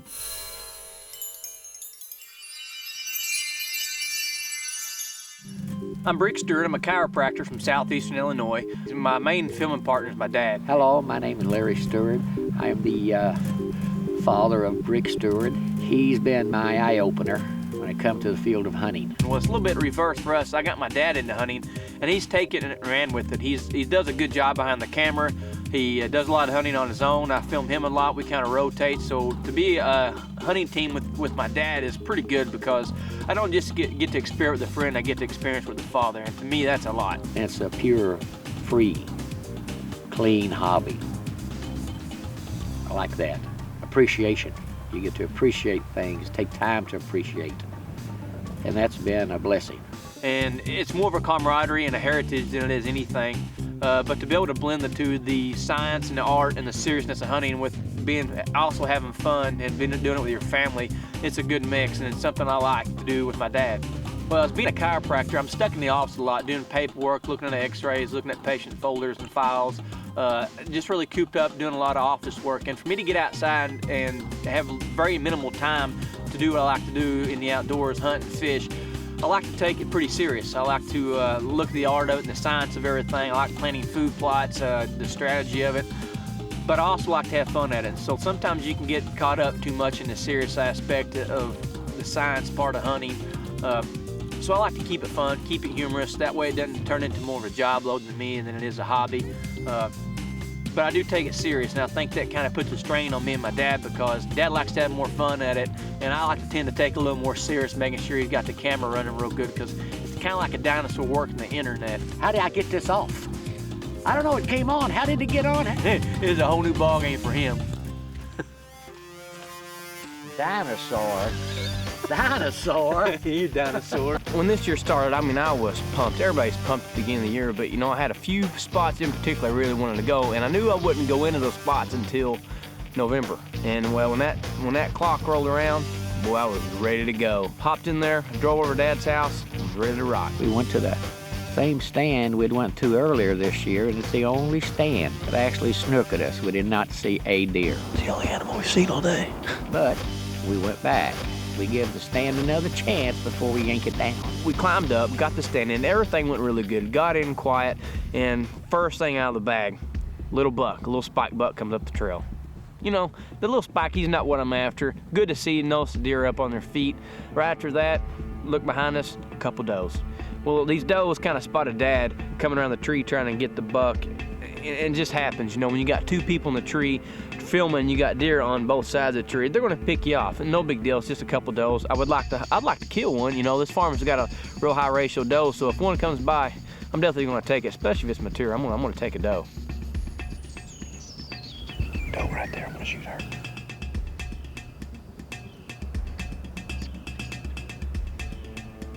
Well, here's my opportunity. I got this nice mature doe walking my way. 20, 30 yards, she's coming in. Gonna cut into a lane there about 20 yards. I've got one big window to shoot through. I'm gonna stop her. Got her. Got her.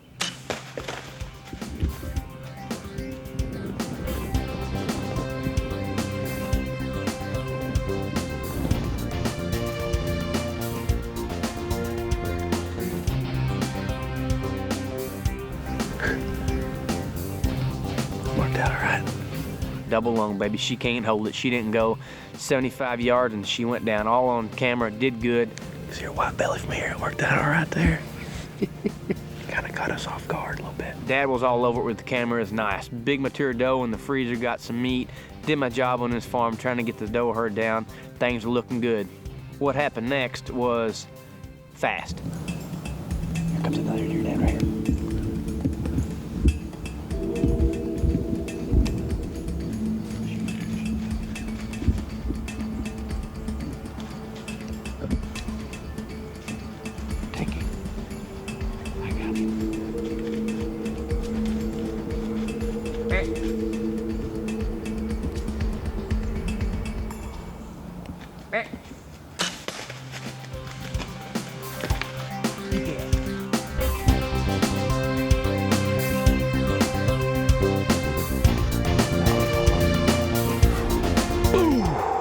Did you have him? Yeah, I got him. Baby, I just shot a doe. Not even 45 seconds ago, watching her crash, looked up, here comes this chocolate horn 10. Same spot, baby. 15 yards. Oh, put him down. I've been waiting for that forever, dude. Damn, baby. I'm sleeping in the morning. Golly, man. Sweet November. Sweet, sweet November. That rage boy just smoked right through him. I was looking at her and I heard something and I grabbed another arrow out and I had to knock it while he was coming in. He was just nose on the ground, boy. That's sweet November action. Oh, guess what? I did not record. No, yeah, you did. Yeah, I knew you were lying there. It's a good morning. That's one of the best mornings I ever had in the woods, and to sit there with my dad in the tree to film me just made it even better.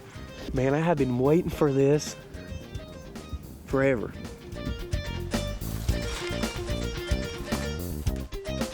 Got a little bit of both. I got a buck and a doe this morning. Had I known that he was chasing her, I probably wouldn't have shot her. Even though this farm right now needs some doe management, I literally had minutes to react, get an arrow knocked, and put a rage through him, but it worked out perfect. Made a good shot, gashed him open good. Sweet November, buddy, you just can't ask for anything more. Well, I got one deer down with a bow, and I had a gun tag in my pocket, and I was ready to go. To get a gun in your hand, to me, feels good because you can a lot of times reach out to those deer that you really can't get with a bow. If you got a grudge against any of them, this is the time to get them. We're just getting settled in.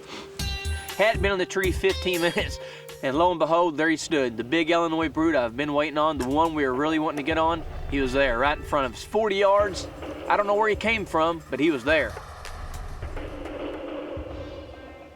Dad is settling in with the camera. I'm trying to get the hammer back and get in position to make the shot on this big deer.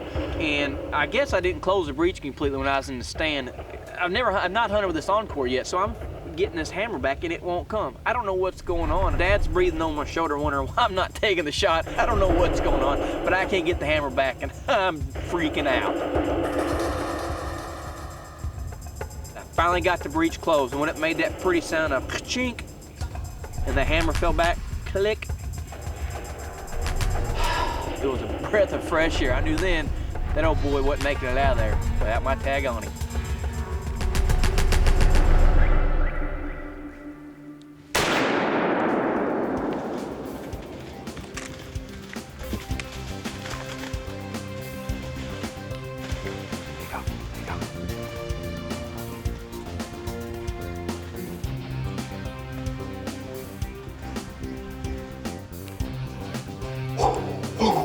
I don't even know what he is. He's like 8 or 9, or Thompson Center put him down, baby.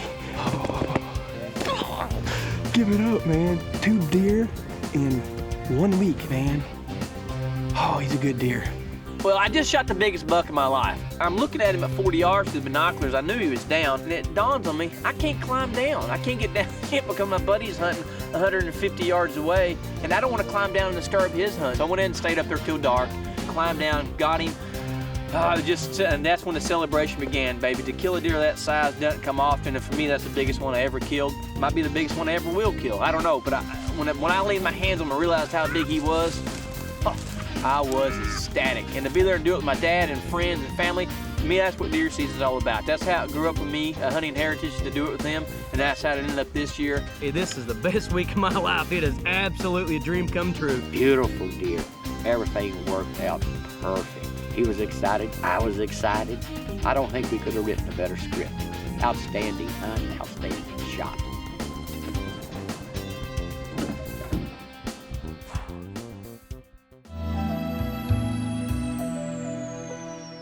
Well, another particular hunt that really is what dream season's all about, and that is about passing it on, passing on the sport of hunting.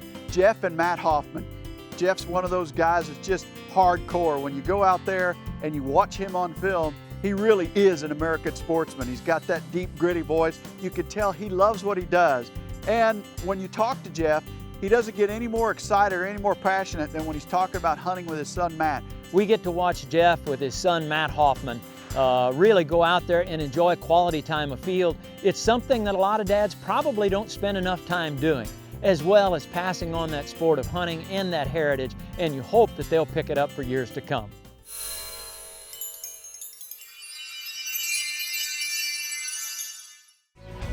Here we are at the zone. This is part of our daily training ritual. We're gonna lift a few weights and get on the elliptical and the treadmill and keep preparing our body.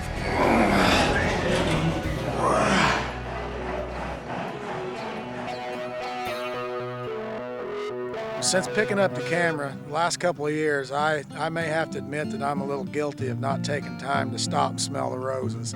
Last year, Matt, he was hunting and he took a real nice buck during gun season, and I was, filming with another partner. And, although Matt was with me in the same timber, I felt almost cheated that I didn't get to experience, the moment with him. So Jason and I had a long talk about this, and Jason told me, he said, listen, I think you need to make a commitment to stay with Matt and film him through the gun season.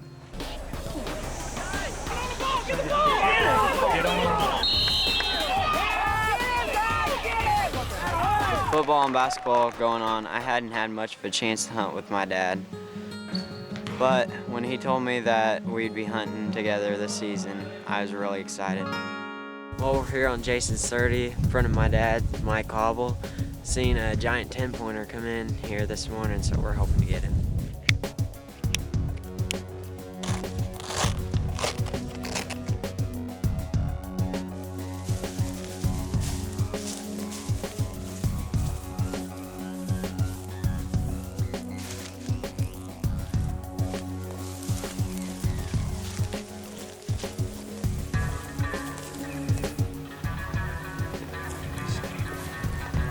Seen a buck and a doe.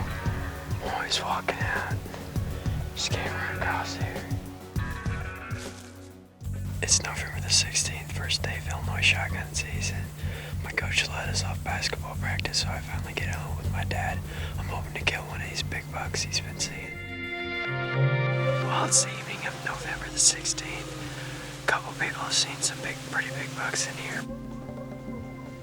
When I looked up, I couldn't believe what was coming our way.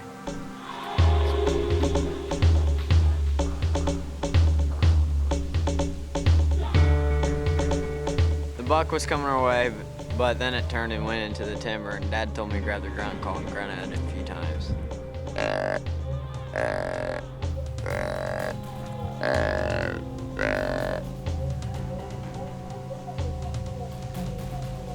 Once I grunted at it, the buck came back into the field and gave me the shot I needed to take.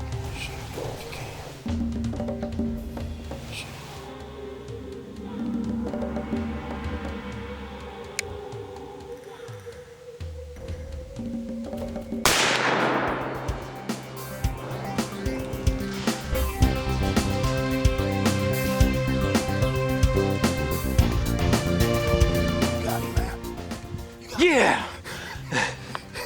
Well, as soon as the buck fell, I looked back at Matt, and words will never describe what I felt at that time. Look up here, stand up here. Tell me just what happened. Big buck just came out of the corner. And I smoked him.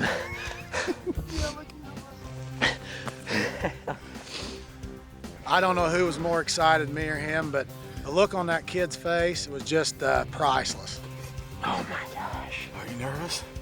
I'm just shaking.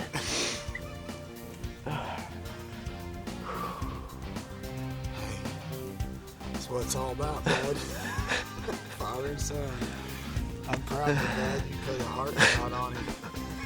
I just got down out of the tree and I'm gonna go look at my buck.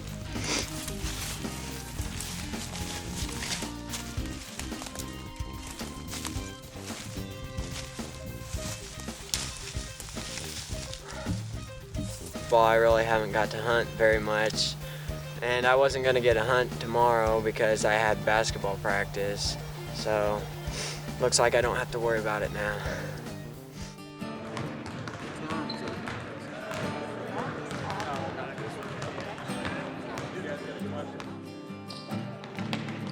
It's great getting a buck like that, but it's just as much fun getting to spend time with my dad. Well, words can't describe how happy I am right now. Just getting to spend quality time with your kid, whether it's your son or your daughter. Seeing them take their first deer, be it a little one, a big one, or whatever. Just no substitute for the special times and stuff that you can have together when you're out in the woods hunting. Last year, I took Matt hunting. I was in a tree with another guy filming me, and Matt took a real nice buck, and I almost felt cheated. I didn't get to be there and enjoy it with him, and I spent the time this season in the tree till Matt was able to take a deer. It was just a special moment in our life, something I'll never forget.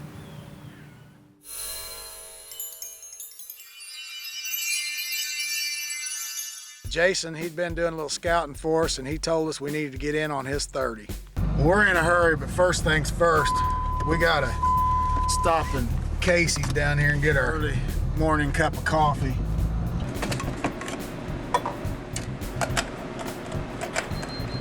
We'll get some donuts for Mark. Tough decision, isn't it? Yeah. Yeah, where do you start? That's good now. Right after Thanksgiving. Cup of coffee, filled our thermos, and we were on our way to Jason's 30. Couldn't see it. Krispy Kremes. Mark's Breakfast of Champions.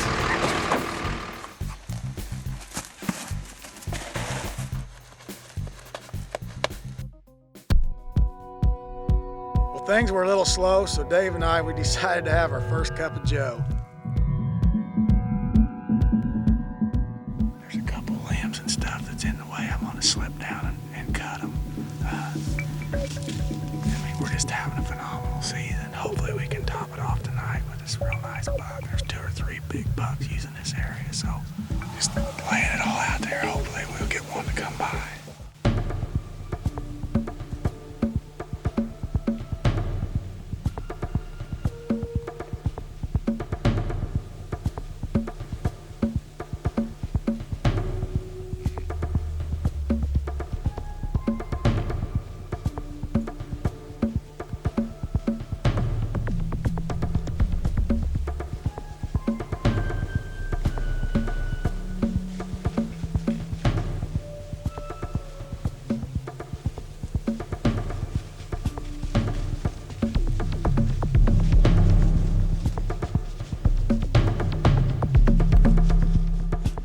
Well, this doe comes in, and I've never seen nothing like this before. She's got 3 3-year-olds hot on her tail, and there's 2 other smaller bucks back behind her.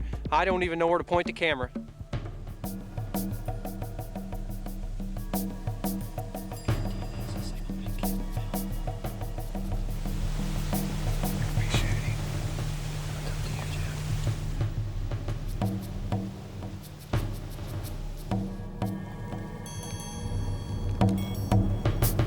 Big mature doe with twin button buck fawns come in, and it didn't take me long to make a decision. I was going to try to take her.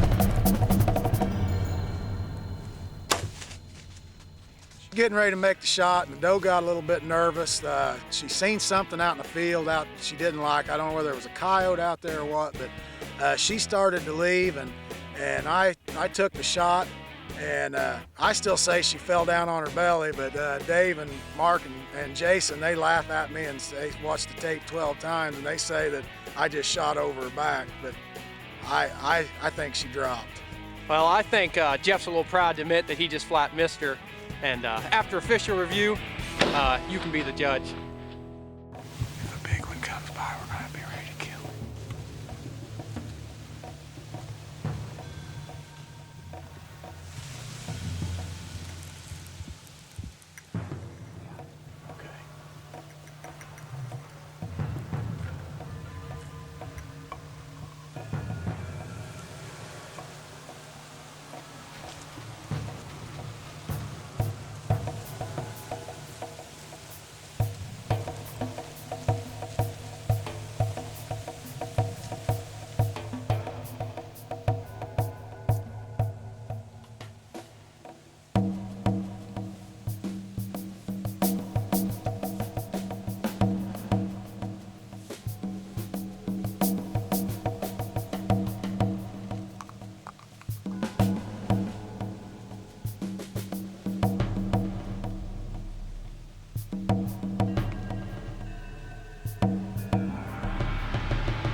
man.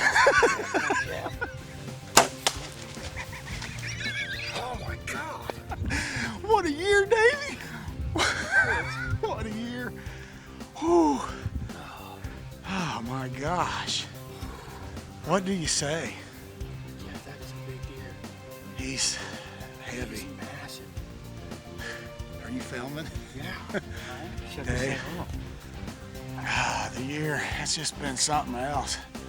We had 4 or 5 bucks come in here. And I'm talking loud because we're done. We're done, baby. My boy killed a big deer. He come right out of the same area that one did. Dave and I sat here and both of us seen something today we haven't ever seen of that magnitude. We had 3 3-year-olds and another basket rack and another little buck chasing a doe in heat. And we're sitting here talking, way you do, just whispering around, and Dave says, "Oh my gosh, there's a big one." And I turn and look over my shoulder, and I mean, I can tell right away it's a shooter. And I started fumbling around. I tried to get him ranged, and he was 55 yards and just wasn't the right shot. And he stepped into the brush, and I grunted one time, and he turned and come downwind. And what can I say? Way to go, bud. My God. Yes. Well, looks like the track job's gonna be a short one. Nothing like having a toast to a big one.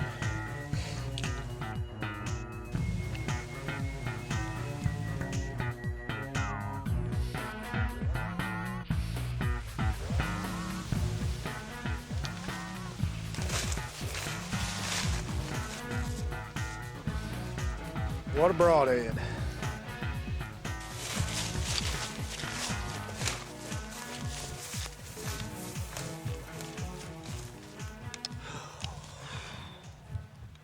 Wow, what a year and what a deer. November 28th is a day that Davey and myself will not soon forget.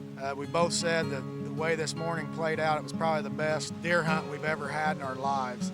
You know, this whole year has just been a phenomenal year. You know, I can't say enough about the deer and the year that we've had. You know, it started off with Dave taking a real nice 153 incher. I mean, like the second week of October. And, you know, that doesn't happen for us a lot around here. Mark took Dozer. That's a buck that's haunted us all. I mean, we tried for 2 years. I know Mark, I filmed for a year. Davey filmed him for a year trying to kill that buck, and it finally come together the second year. Jason, you know, this piece of property that Jason has purchased and opened up for us is, I can't say enough. I mean, he's been such a giving partner. And on top of that, one of the most important things that happened this year for me was I was able to film my son Matt take a buck. Took him right out of this tree stand, right on this same little set-aside patch. You know, them's the kind of things that are so important to us. You know, it's nice to take a deer like this, but when you can share the experience with friends and family, whew, what more can you say? This is what hunting's about.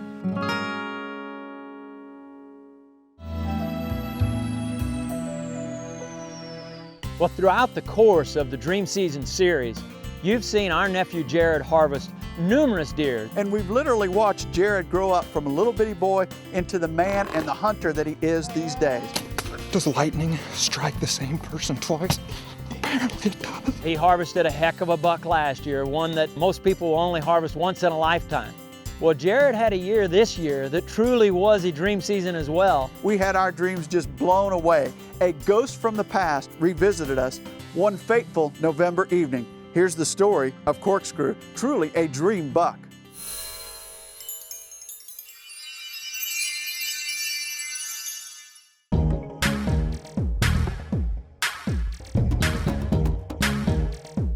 We tell the wildest stories.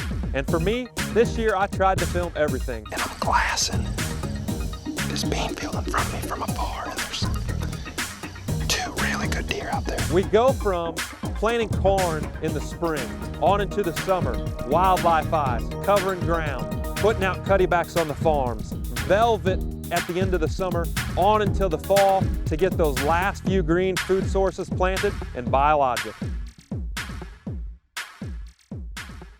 And as the season goes on, there's a hunt I was really looking forward to. It's a Thanksgiving Day trip with Kristen, Mark, and myself. Hi, Kristen. How are you? Thanksgiving comes and goes. We're home with our families, but then a cold front drives both of us back into the woods. This time, he's bringing Kristen along. Give me a pre-hunt prediction, Kristen. I don't have one. Come on. What am I supposed to say? You're supposed to say Jared's going to kill about a 170 tonight.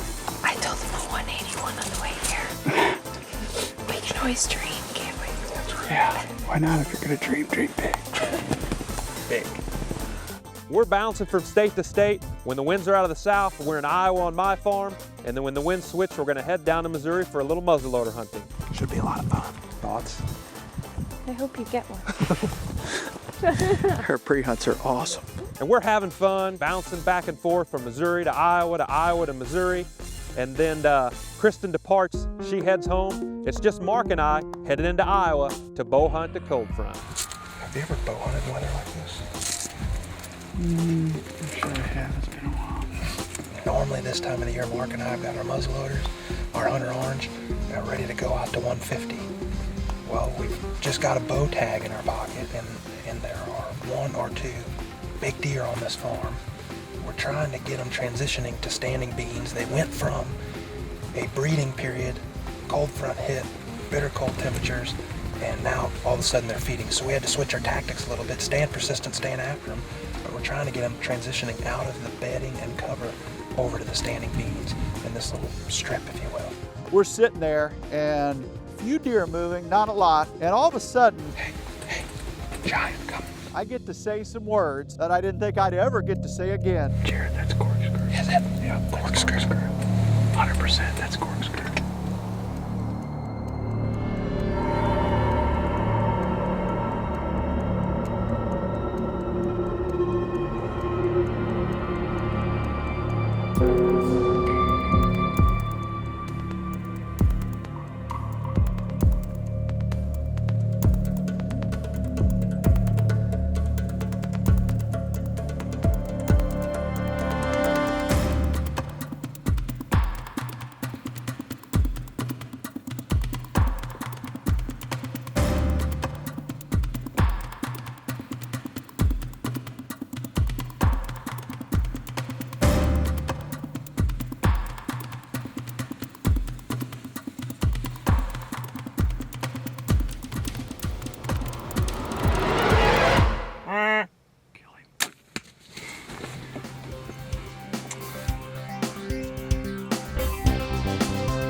Right now, because I think that is an 8.5-year-old whitetail, the oldest deer I'm probably ever gonna see. More or less a mythical creature the last 3 years we've been looking for him. Hunters have known about him. We nicknamed him Corkscrew. Passed him as a 5-year-old because we felt he was gonna net boon as an 8-pointer the next year. Lo and behold, we lost him. As a 6- and 7-year-old, he completely disappeared. Had no idea where he went. Stupidest decision we've ever made. And then out of nowhere, we find his match set of sheds right here this year. No wildlife eye, no trail cameras, no velvet footage, nothing. And he shows up out of nowhere. 8.5-year-old whitetail, giant, oldest deer, big deer, a mythical creature. We've been after him for 4 years, hard, and he just took it. I can't say anything. I don't know what to say. It's tough. It's tough to talk. You got corkscrew, buddy. I see my Luminoc right out there. It was a little far back.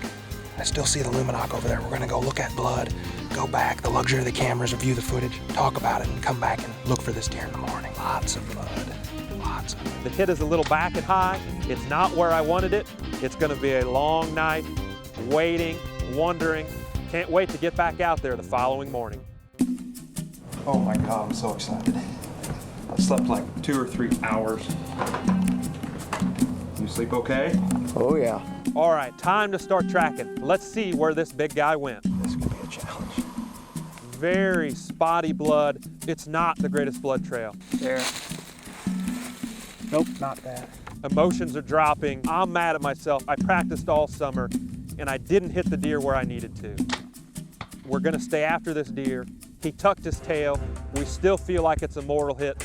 We think the blood's out there. We've just gotta look a little bit harder. We tracked all day. Liver hit deer, we guess. We're just trying to figure out where the liver is in the body to see if my shot was high liver, middle liver, low liver, and then the mortality of high liver, middle liver, low liver. I'm using my pharmacy background trying to figure out in a human what's actually happening in a whitetail's anatomy and physiology. Where is that liver? How vital is it?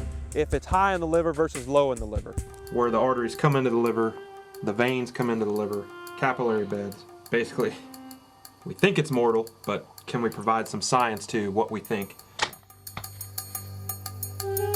We have watched the shot over and over, analyzed it and reanalyzed it again. Based on that, what we found and what we already know from experience, we're convinced he's dead. We're going back in with renewed hope tomorrow, looking even harder for blood. Hopefully he's at the end of that trail.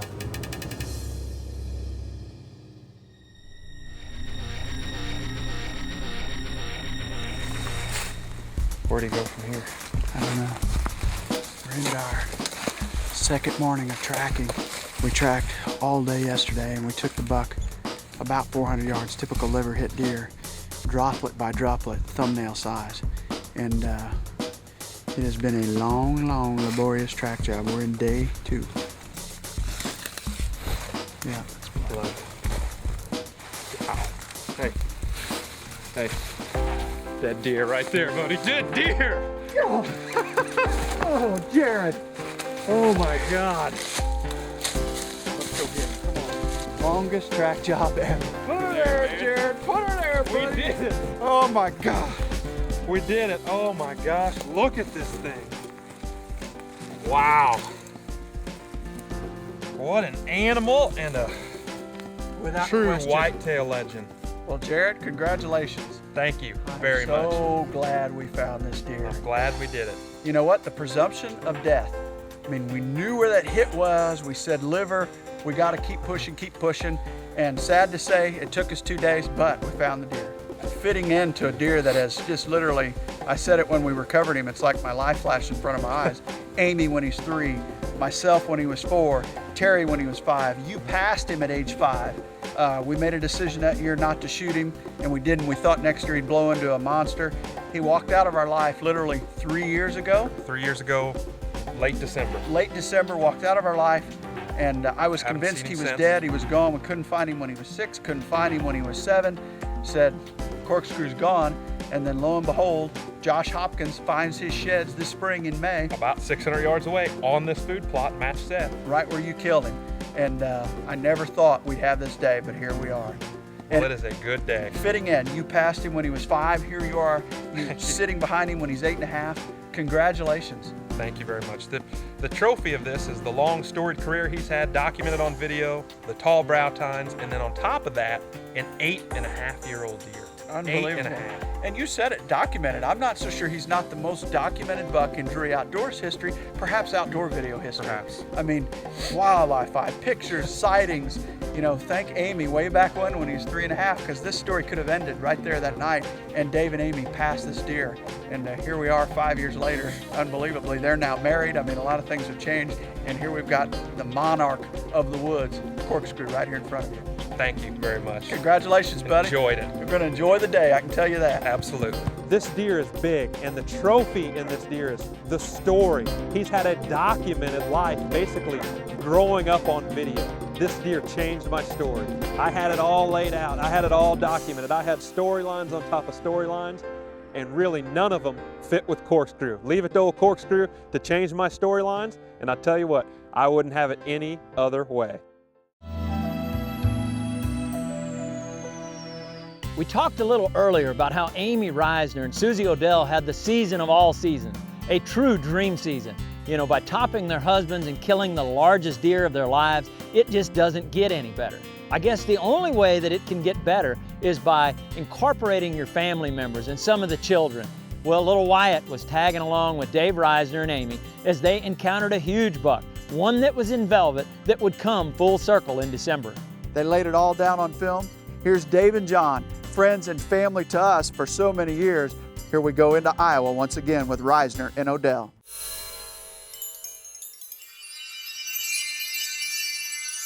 Well, I couldn't wait this year for first season shotgun. I knew I was going to have a limited time to hunt, but I was super excited about the season.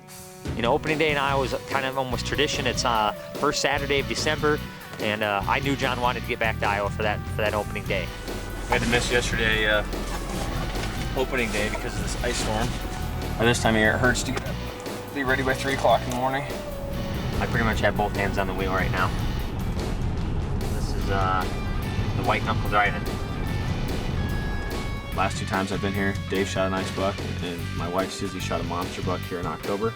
And now I finally get to hunt out of our new shoot now. So We're like 2 hours before first light. It's like 4 o'clock in the morning. It doesn't get light till like 6:30 or 7, so it's a couple hours before light. And we're gonna try to sneak into our shoot house so that we can maybe get to the morning movement, feeding pattern, and then we're gonna sit there all day.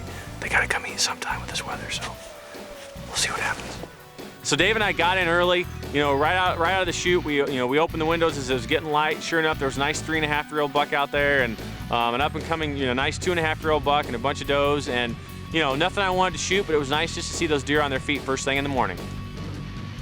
This is awesome. It's December 2nd. First deer season here in Iowa, and you wait all year for this. It's awesome just to be out here. As the day progressed, we didn't see a lot of deer movement, but boy, did we see the turkeys. At one point, Dave and I counted over 220 turkeys in the field. And you know what? That's exciting. My other passion besides whitetail hunting is spring turkey hunting. And things look very promising coming into this year. That's amazing. I feel like I'm at a turkey farm.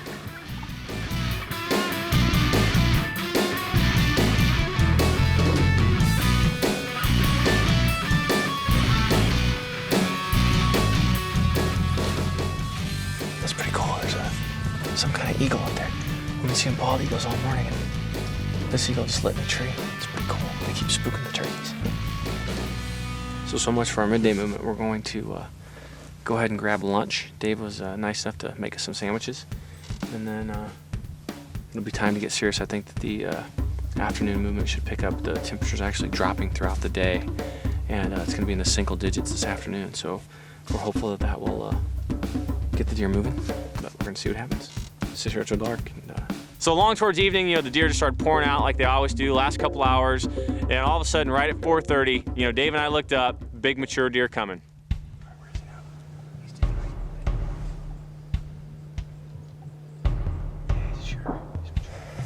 We got a nice buck coming.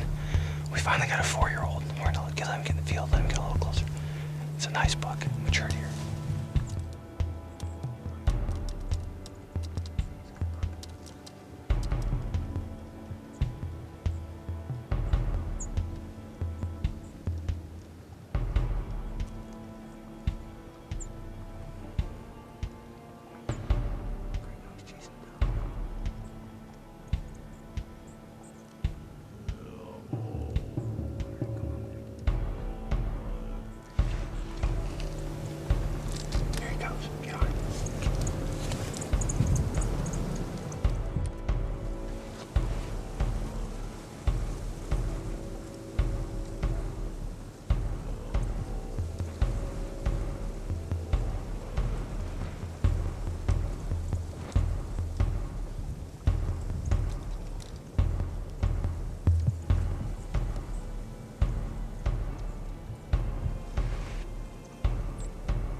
You want him? I'm gonna take him.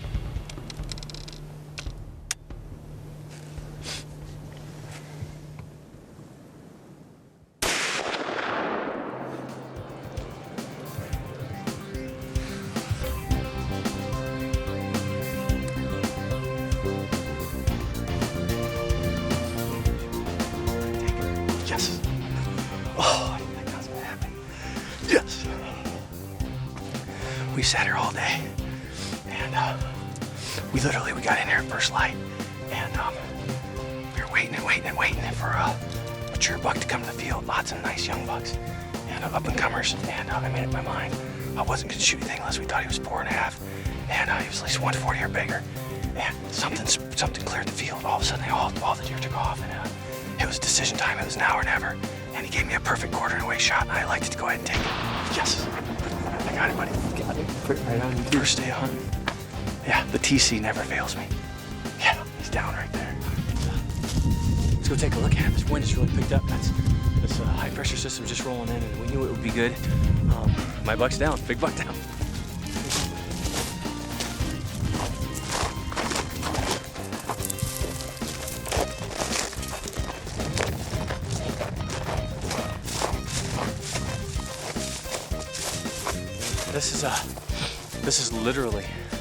This is literally within a few feet of where my wife's giant buck fell earlier in October.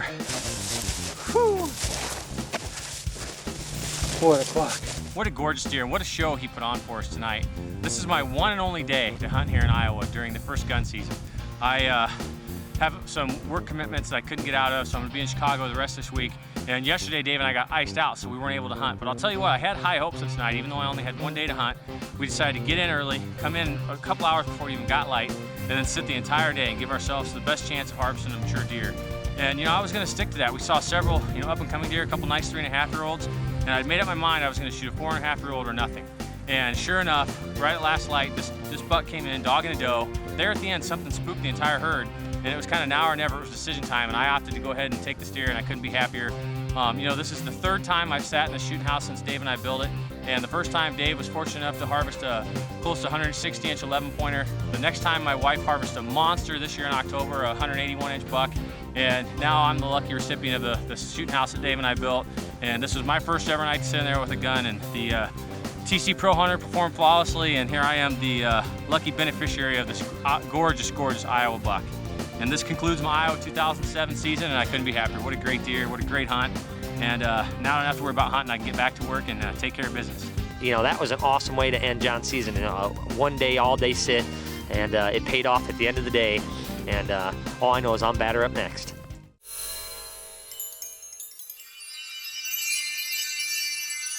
Well, with John's luck that he had on Sunday, I was feeling pretty good. Like, the weather pattern's right, it's cold weather, deer are hitting food sources. I'm gonna hit back after it Monday. Where I was hunting was basically a destination food source. I mean, it's like 9-acre, corn food plot. But we mowed 2 biologic strips into it. It just happens to be the same place my wife killed her buck earlier in the year. So, I know deer like the field. It's a great, great location, and we'd be able to hunt out of my shooting house. Before one of the hunts that John and I were going to go on, my wife, I, and Wyatt went into the blind. It was sometime in September, and we saw this big 9-pointer as he was shedding his velvet, and it was really cool. I mean, he had some shed hanging off, some you see the dry blood up his horn, and I mean, it was just cool. As a hunter and a sportsman, I mean, that's just a neat thing to see and experience. And then to have my son there, and he's actually looking out the window, and he's actually getting into it a little bit. You can hear him, pointing and going, ooh, ah, he couldn't say buck or anything at that point, but he was actually seeing deer in those biologic strips. So that was kind of cool. So if I had, my choice of what deer I was going to kill on this particular farm, the big 9 was definitely probably highest on the list. We're at the farm. It's an east-southeast wind. We're supposed to get 1 to 3 inches of snow starting sometime after 2 o'clock. I don't think down here, we're a little south, and I don't think they're going to get snow down here. I think it's going to be more rain and sleet and such, but this is followed up. We're following up an ice storm that already came in a few days ago, and we're going to be over standing corn, exactly where my wife killed her buck earlier this year. And I just can't wait to get in here. I've been dying to get in here, seeing how many deer we have and seeing what's all out there. So I'm gonna actually use my wife's gun, her Thompson Center Encore, and we're gonna get after it.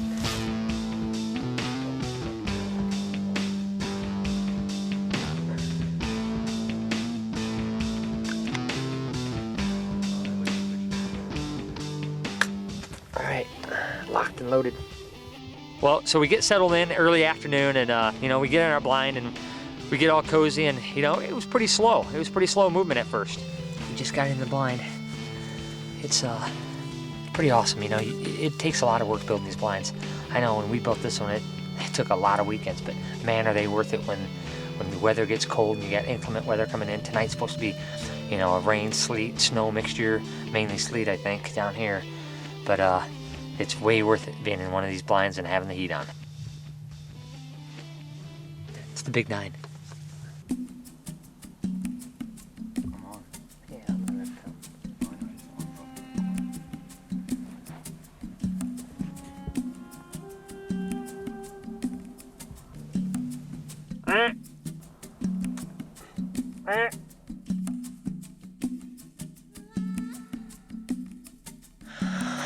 He never stopped.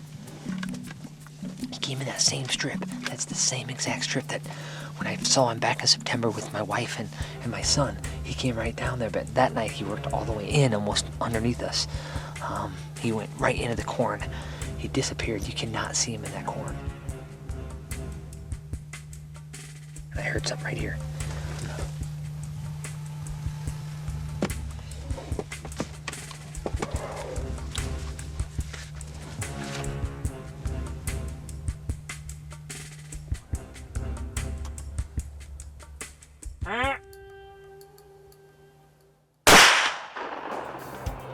It's my Big 9-pointer.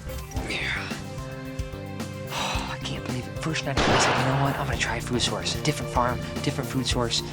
And that's my Big 9. That same deer I have back in September. My wife and my son and I were all in this blind, and that deer comes right marching down this strip. He has shed velvet hanging off of him, his horns, you know, and part of him's shed, part of him's not. And it was awesome. Great encounter. My son was, you know, getting excited. He actually had a lot of deer out in here, and he was getting excited. And you know, to have that same deer the first night in here come right marching almost the same exact trail, but then he cut into the corn. I didn't think I was gonna get him. He cut right in that corn. I could not find him, and if it got dark on us, we would have to leave him out in the cornfield and walk out.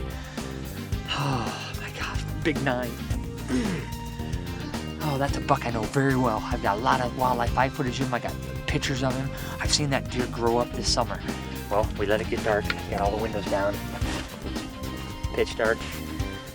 I throw my encore on my shoulder, and we're gonna head out and go get this big guy. He's a nice 9-pointer. Well, it started sleet and kind of rain and sleet. That's not good when you're trying to find a blood trail. You know, I know this deer's down. I'm getting a little bit nervous because of the rain, and it's in tall grass and dark grass, and it's hard to see blood. And my flashlight's losing power.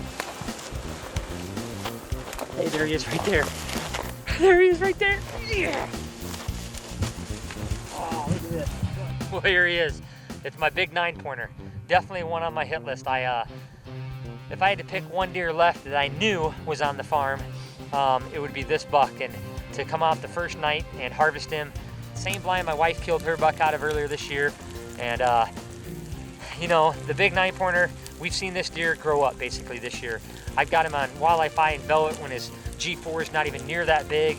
Got him all through the growing season, and then got pictures of him. And the last time I've seen him though was with my wife right before, it was sometime mid-September, when we took my wife and my son out and we got in the shooting blind before I went on a trip. And you know, we just sat together and spent the evening, and we had lots of does out in front of us, and here he comes. And he was shedding velvet. He had velvet hanging off of him, and it was just a cool scene. He comes right in. I got so many photos of the deer. It's just awesome to know a deer, to have him, you know, on a piece of property that you think he's, you know, using as his homestead, and then harvest that deer. And you know, obviously it was extra special having White, you know, in the blind that night with us. And you know, it's just something you just, as a sportsman and as a hunter, you just can't explain. It's just one of those awesome things when it actually all comes together, and especially on the very first day.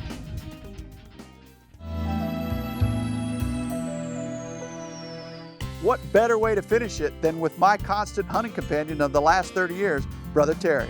We have been so blessed to enjoy a life filled with family and the outdoors, two things that we cherish very deeply. I always enjoy my time with Terry when we're out there in the field together, but one of the things that we enjoy most are when we're apart for a little while, then we get back together and we get to view each other's footage. He had an amazing fall this year. I was in Iowa, he was in Missouri. Let's go afield now with Brother Terry in Missouri and find out just how his season developed.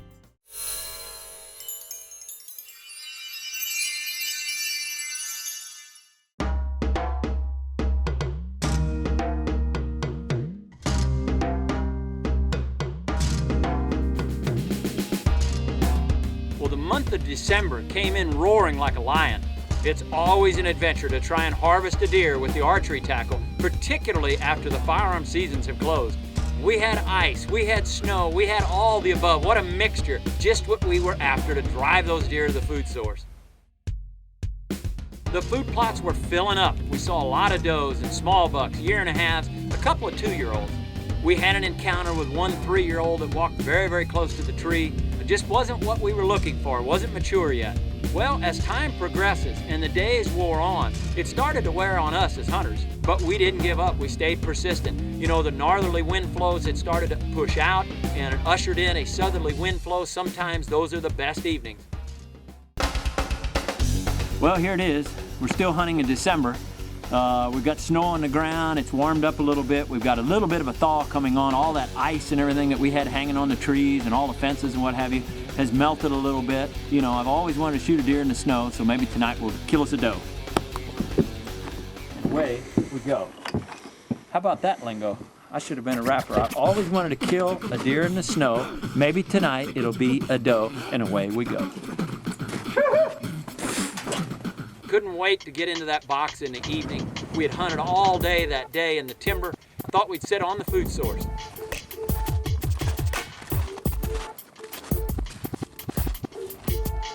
Well, I don't know about our choice this evening, we'll see. Sometimes the best laid plans can go awry. And sometimes some of the worst laid plans can be the best. So, we'll see. This is kind of an afterthought. We didn't intend on going here, but we got late. We sat in the timber pretty much most of the day. Saw a lot of deer in their feet. They never really bedded. They actually were up and feeding from 11 o'clock until we left.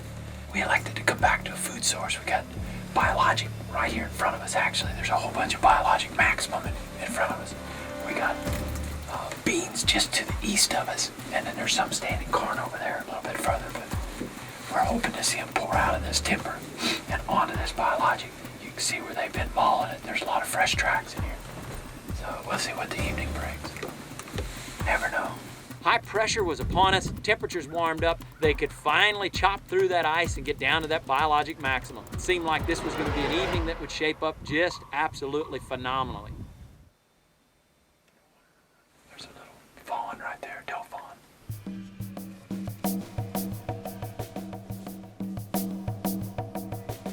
There's more does coming onto the field here. They're going to feed right in front of the box here.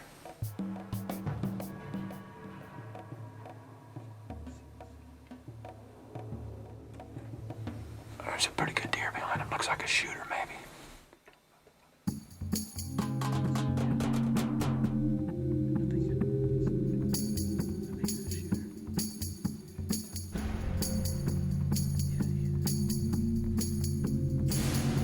That's definitely a shooter.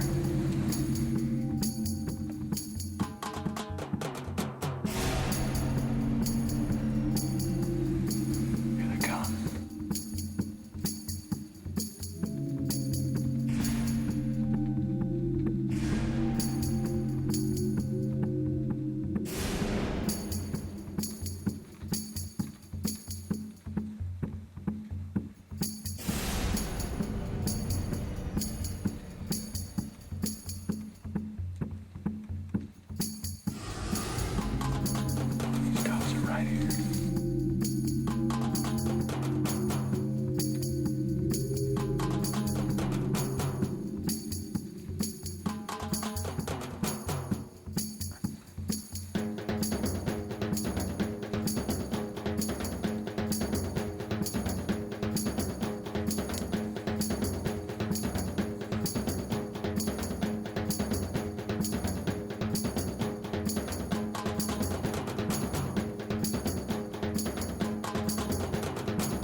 standing there in the timber. Keep our fingers crossed, that's a pretty good deer. He came in, he was right here in the biologic maximum. These deer are pawing through it to get to the big roots on these things. One of these does right here, she kind of caught me getting ready to draw and cleared the field. They all ran off, and then he just stood there like a statue. So I went ahead and took the shot, and I felt like it was pretty good. I felt like I hit him good. But when he ran off, the arrow looked like it was back, so he was quartering to a little bit, and I didn't realize that. So we'll keep our fingers crossed. We knew we had a decent hit on him, but wasn't really sure. So we thought we'd err on the side of caution. We were going to elect to leave him until morning. First and foremost, temperatures in the low 20s. We knew that the meat would be good. What a beautiful evening, very calm. Kind of a tranquil evening tonight. We're gonna go back to the cabin and take a look at the hit. I'm not 100% satisfied with where my arrow placement was, but I saw the arrow hanging out the other side. It got a complete pass through, and I'm using a 2-inch rage broadhead. So I feel pretty good about it, actually.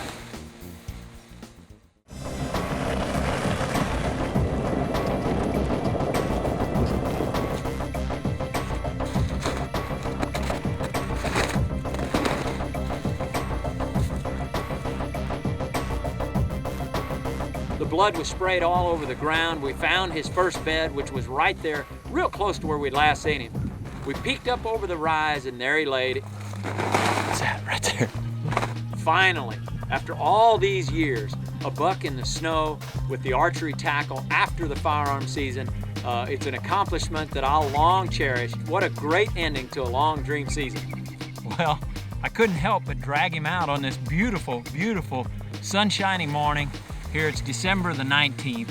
I've always wanted to harvest a deer in the snow, and we've got still snow cover on the ground here. It's been extremely cold the last few days, and it's really pushed these deer onto a food source. I had a biologic maximum food plot in front of us right there. The does were kind of pawing on the ground to get to those big bulbs, and they were eating them, and he had pushed or nudged a few does out onto the field, and it just worked out perfect. He got within bow range, and the PSE obviously did its job. The Rage Broadhead, I can't say enough about those broadheads. They truly are remarkable. It's the difference between recovery and possibly not recovering an animal. The cutting diameter is 2 inches, and if you put that arrow in the right spot, they just don't go far. This one I was a little bit concerned about because he was quartering to just a little bit, and as luck would have it, we made the right call. We backed out last night. We came and watched the video footage and said, hey, it was 20 degrees, let's just leave him till morning, and that's what we did. And there he laid right in about the second or third bed that he got to. So it worked out really good. Couldn't be happier. This is one I will long cherish and long remember. Said a little prayer to somebody upstairs. My wife lost her sister, Betty, and I prayed to her a little bit yesterday. So she made it come true.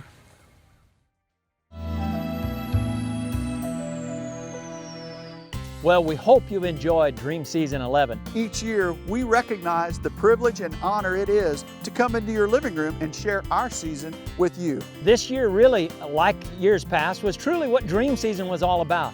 We got to see families sharing in the sport. Fathers and sons, husbands and wives, wives and husbands. It was all here in Dream Season 11. It truly is about family, and it's about the time we share with them, quality time, whether that's at home or out there in the field chasing white-tailed deer. All of those events go down and stand the test of time because all of a sudden you've created memories, and what once was a dream now became a reality. So it's up to us, it's our obligation to make sure that we pass that heritage and that sport down to someone that hasn't had the opportunity. I hope you've enjoyed Dream Season 11. It was created for you.